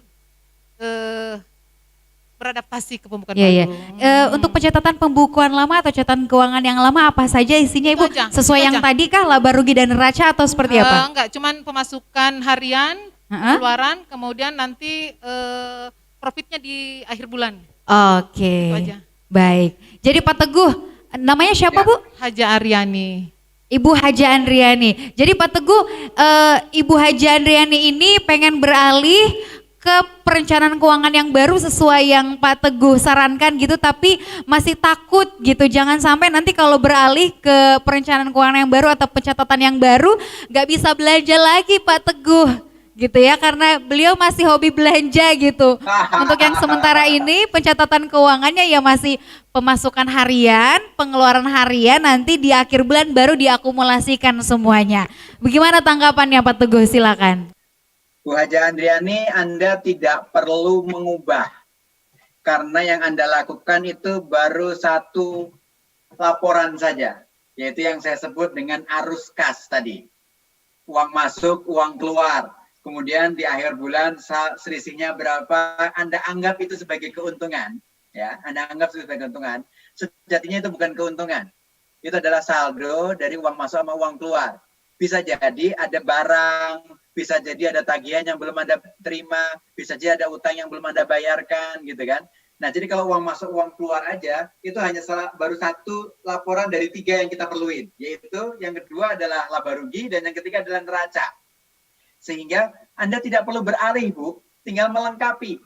Kalau sudah punya arus kas, catatan arus kas itu sudah modal yang bagus banget. Tinggal melanjutkan dari arus kas itu, Ibu tinggal mencatat penjualannya berapa ya. Tinggal dijumlahin uang masuk ini dari mana aja. Nah, uang masuk ini sebagai pendapatan. Kan hasil penjualan gitu ya, kalau dari penjualan. Uang keluar, kita harus lihat uang keluarnya untuk apa. Kalau uang keluarnya untuk yang berkaitan sama produksi barang, maka itu masuk ke dalam biaya perolehan. Tapi kalau uang keluarnya itu untuk bayar karyawan misalkan atau untuk bayar listrik gitu ya, berarti itu masuk ke biaya operasional misalkan gitu ya. Nah, pendapatan dikurangi dengan biaya-biaya tadi, itu berarti keuntungan Ibu. Oh, tapi ada pengeluaran yang Ibu pakai buat belanja, itu berarti Ibu minjem ke usaha Ibu. Nah, satu hal penting, dengan adanya laporan ini, maka kita harus memisahkan antara keuangan usaha dengan keuangan pribadi, Bu. Kalau Ibu belanja dari uang usaha, artinya Ibu minjem uangnya usaha untuk belanja pribadi. Artinya ada pinjaman dari pribadi ke usahanya. Demikian pula kalau usahanya lagi butuh modal, minjem dulu dari uang pribadi, ya boleh juga. Sepanjang itu tercatat bahwa Ibu minjem atau usaha minjem dari Ibu. Lah, kalau saya nggak ngambil untuk belanja itu dari usaha saya dapatnya dari mana? Nah, Ibu tetapkan setiap bulan Ibu gajian berapa dari usaha ini. Dari gajian itulah Ibu bisa pakai untuk belanja. Karena belanja itu penting. Karena belanja yang Ibu lakukan itu sebagai pendapatan buat orang yang jualan barang belanjaan yang Ibu belanja tadi itu kan sebenarnya. Jadi kita harus saling support nih. Hanya kita harus belanja sesuai dengan kebutuhan kita, sesuai dengan memang kemampuan kita juga. Jangan sampai belanja atas sesuatu hal yang kita nggak mampu untuk membayarnya sehingga itu bisa terdampak bahwa kita memiliki utang atau kita menjadi modal usaha yang harusnya masih bisa berputar, ada yang keambil karena untuk belanja.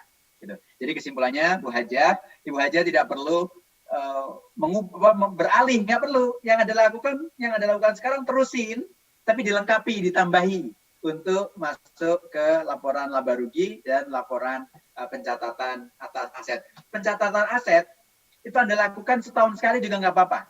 Neraca itu setahun sekali juga nggak apa-apa. Ya, jadi nggak harus tiap bulan. Tapi kalau laba rugi sebaiknya tiap bulan atau paling nggak tiap 3 bulan. Nah yang harian itu Ibu jalanin terus, yang uang masuk, uang keluar, uang masuk, uang keluar. Nah pentingnya apa kita memiliki laba rugi dan memiliki neraca? Pentingnya adalah kita tahu usaha kita untung atau nggak untung. Itu di laba rugi. Kenapa kita perlu punya neraca, punya catatan aset, supaya kita tahu kita itu punyanya apa aja, kekayaan kita tuh apa aja. Kalau kita punya utang, utang yang harus kita bayar tuh apa, gitu. Sehingga kita dapat memotret nih ya, kondisi usaha kita tuh seperti apa. Kita tuh punya aset apa, punya utang apa, punya aset yang lancar berapa, atau kita punya tagihan ke siapa, pelanggan kita yang belum bayar, misalkan, sehingga kita bisa tagih, dan atau bahkan kita punya utang kepada supplier kita, orang-orang yang memasok barang ke kita. Kapan kita mau bayar kepada mereka? Nah ini yang manfaat yang bisa kita dapatkan kalau kita melakukan pengelolaan keuangan dengan baik dan punya catatan keuangan itu. Dan kita harus naik kelas. Saya setuju tadi yang Pak Andi ya, kelasnya masih di bawah. Harapannya dengan ikut acara pada sore hari ini, semua yang hadir ini bisa naik kelas. Jadi nggak pada status quo terus, tapi kita bisa survive dengan adanya pandemi ini. Kita ambil hikmahnya, bukan masalahnya yang kita besar-besarkan, tapi solusinya seperti apa setelah kita bisa lepas dari jeratan adanya pandemi, resesi ini, kemudian kita naik kelas. Yang tadinya mikro jadi kecil, yang jadi kecil jadi menengah, dan seterusnya. Atau kita mulai melihat usaha-usaha lain yang ternyata lebih menjanjikan di kemudian hari, misalkan. Itu kira-kira jawaban dari saya. Baik, terima kasih banyak Pak Teguh. Semoga terjawab ya. Pertanyaan selanjutnya masih ada lagi kah? Oh, di belakang dulu boleh ya. Habis Bapak, Ibu, Bapak lagi ya. Nanti setelah ini kalau misalnya mau ada pertanyaan ke Pak Teguh, nanti Pak Teguh boleh share kontaknya gitu ya. Atau di mana Pak Teguh bisa dihubungi secara langsung oleh para peserta. Pertanyaan terakhir gitu ya, di sisa waktu kita kurang lebih tinggal 10 menit lagi waktu kita. Silakan, namanya siapa Pak? Assalamualaikum warahmatullahi wabarakatuh. Mungkin boleh agak ke depan biar kelihatan wajahnya sama Pak Teguh. Iya.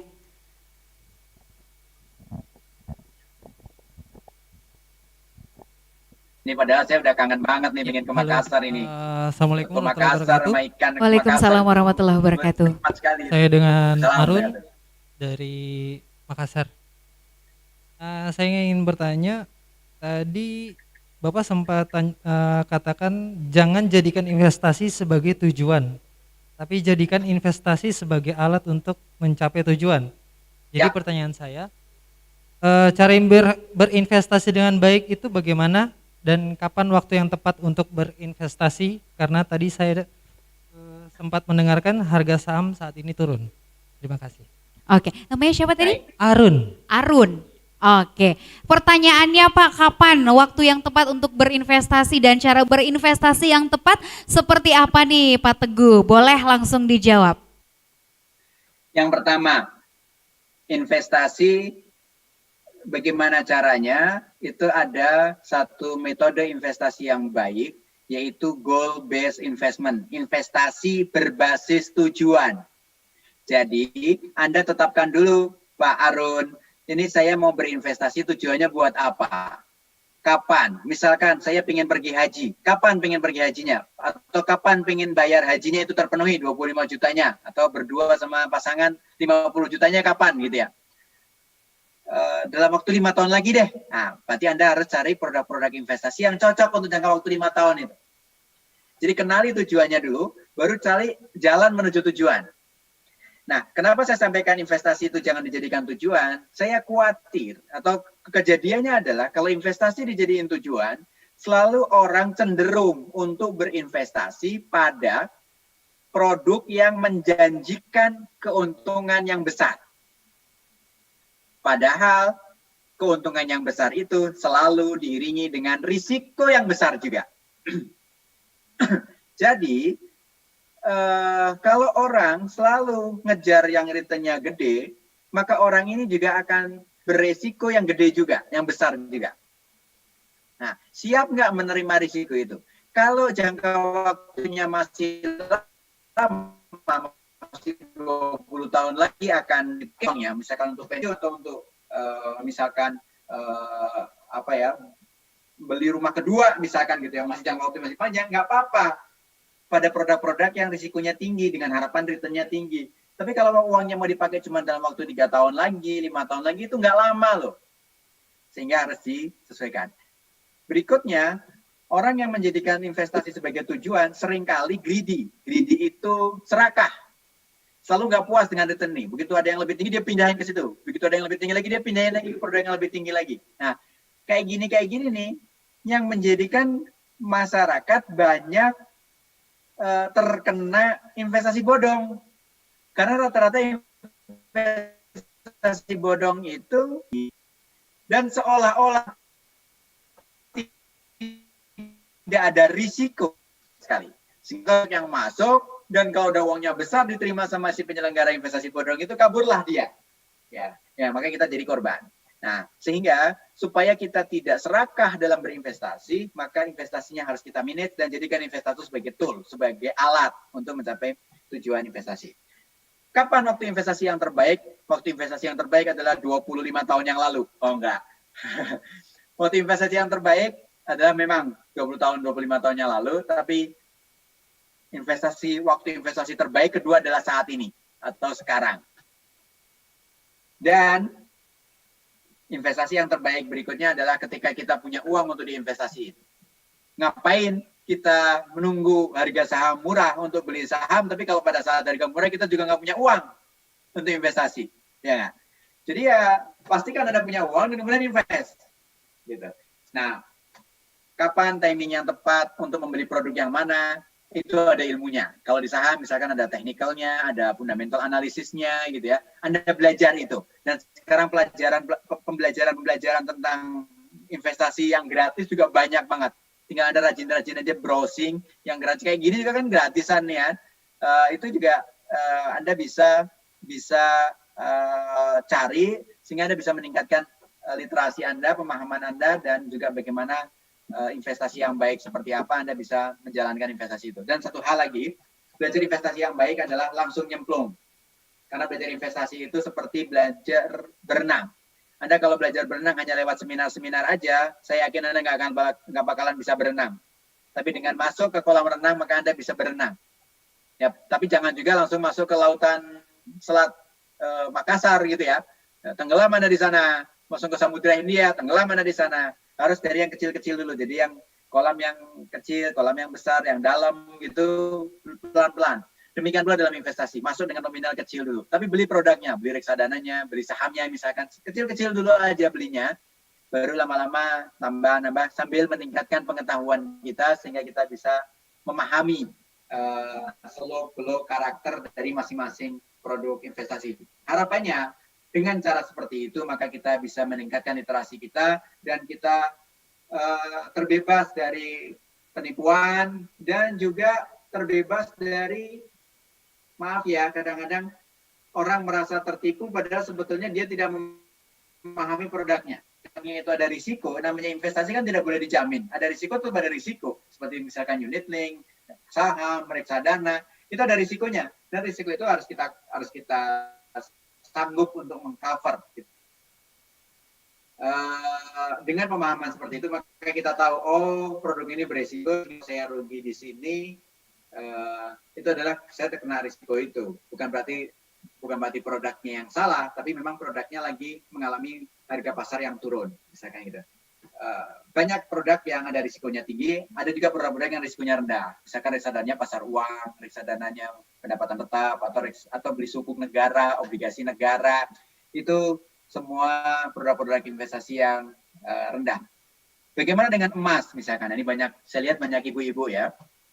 Banyak yang suka investasi di emas misalkan gitu. Investasi di emas sejatinya investasi yang mengandung risiko juga. Beberapa waktu yang lalu ketika awal-awal adanya pandemi ini harga emas sempat 1 juta per gram. Sekarang 900-an sekian atau nggak nyampe 1 juta per gramnya. Artinya apa? Harganya turun apa naik? Turun juga. Adalah kurang tepat kalau dikatakan bahwa harga emas selalu naik. Untuk jangka panjang ya selalu naik. Demikian pula saham untuk jangka panjang secara overall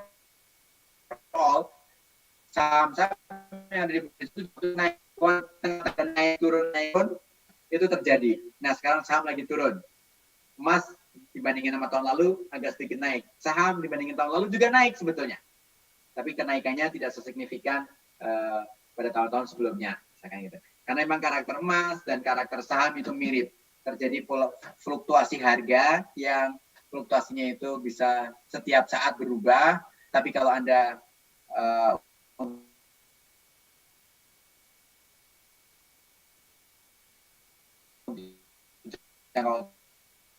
yang panjang pada tadi salah satu ya, kelemah dari investasi di emas adalah kalau kita beli hari ini kita jual, kita pasti rugi karena ada harga beli ada harga jual. Selisih harga beli sama harga jual itu sekitar 4-10%. Jadi kalau Anda beli harganya 1 gram 1 juta, hari ini Anda jual juga mungkin akan dibeli oleh atau enggak hari ini deh Pak, minggu depan juga belum tentu naik, artinya masih rugi. Rata-rata emas akan naik lebih dari 1 tahun sampai ketemu dengan harga kita perolehannya. Malah pernah 3 tahun nggak naik atau naik tapi turun lagi, gitu. Fluktuasi naik turun itu selama 3 tahun itu stabil aja, itu juga sering atau pernah lah beberapa kali. Itu kira-kira semoga bisa menjawab dari Pak Harun dari Makassar ya. Oke. Silakan. Baik, sudah terjawab ya pertanyaannya ya. Kalau ditanya kapan waktu berinvestasi, kalau ada duit investasikan daripada dibelanjakan gitu ya. Dan pasti harus memahami produk investasinya seperti apa. Jangan sampai ujuk-ujuk kita karena kajili-jili istilahnya tuh mau ke investasi nggak tahu produknya seperti apa dan ujung-ujungnya merasa tertipu gitu ya. Terima kasih banyak Pak Teguh untuk jawabannya dan juga materinya pada sore hari ini. Untuk seluruh peserta, sukses terus Pak Teguh dan sehat selalu. Terima kasih sekali lagi untuk waktunya. Semoga di lain kesempatan bisa berjumpa langsung di Makassar ya bersama teman-teman yang ada di Makassar. Dan untuk 3 orang penanya terakhir, selamat mendapatkan merchandise dari OJK. Pastinya boleh maju ke depan. Tepuk tangan untuk ketiga penanya terakhir.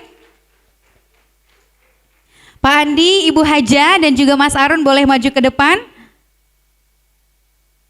Oke. Amin, insyaallah. Belum bisa umroh orang Ibu. Corona ki. Iya. Baik. Silakan diambil Ibu. Mohon maaf ya. Agak berantakan. Silakan Mas Arun dan Pak Andi. Boleh difoto-foto dulu? Baik, dan ini juga menjadi akhir dari kebersamaan kita di agenda kita sore hari ini, pelatihan literasi keuangan, sekaligus juga ini merupakan rangkaian dari webinar series bersama dengan Otoritas Jasa Keuangan Regional 6 Sulampua. Boleh tepuk tangannya untuk kita semua? Dan tentunya terima kasih untuk Anda smart listener yang sudah mendengarkan kami sejak tadi hingga di akhir acara ini. Sukses untuk kita semua, mohon maaf apabila ada kekurangan selama acara ini dan semoga dari seluruh materi yang disampaikan bisa memberikan manfaat untuk Bapak Ibu sekalian dan juga untuk Anda smart listener untuk bisa diterapkan dan diaplikasikan di bisnis maupun dalam kehidupannya sehari-hari. Dan akhir kata saya Rifa Majid pamit undur diri. Sukses untuk Anda. Assalamualaikum warahmatullahi wabarakatuh. Pelatihan literasi keuangan sekaligus juga ini merupakan rangkaian dari webinar series bersama dengan Otoritas Jasa Keuangan Regional 6 Sulampua. Boleh tepuk tangannya untuk kita semua? Dan tentunya terima kasih untuk Anda smart listener yang sudah mendengarkan kami sejak tadi hingga di akhir acara ini. Sukses untuk kita semua, mohon maaf apabila ada kekurangan selama acara ini dan semoga dari seluruh materi yang disampaikan bisa memberikan manfaat untuk Bapak Ibu sekalian dan juga untuk Anda smart listener untuk bisa diterapkan dan diaplikasikan di bisnis maupun dalam kehidupannya sehari-hari. Dan akhir kata saya Rifa Majid pamit undur diri. Sukses untuk Anda. Assalamualaikum warahmatullahi wabarakatuh.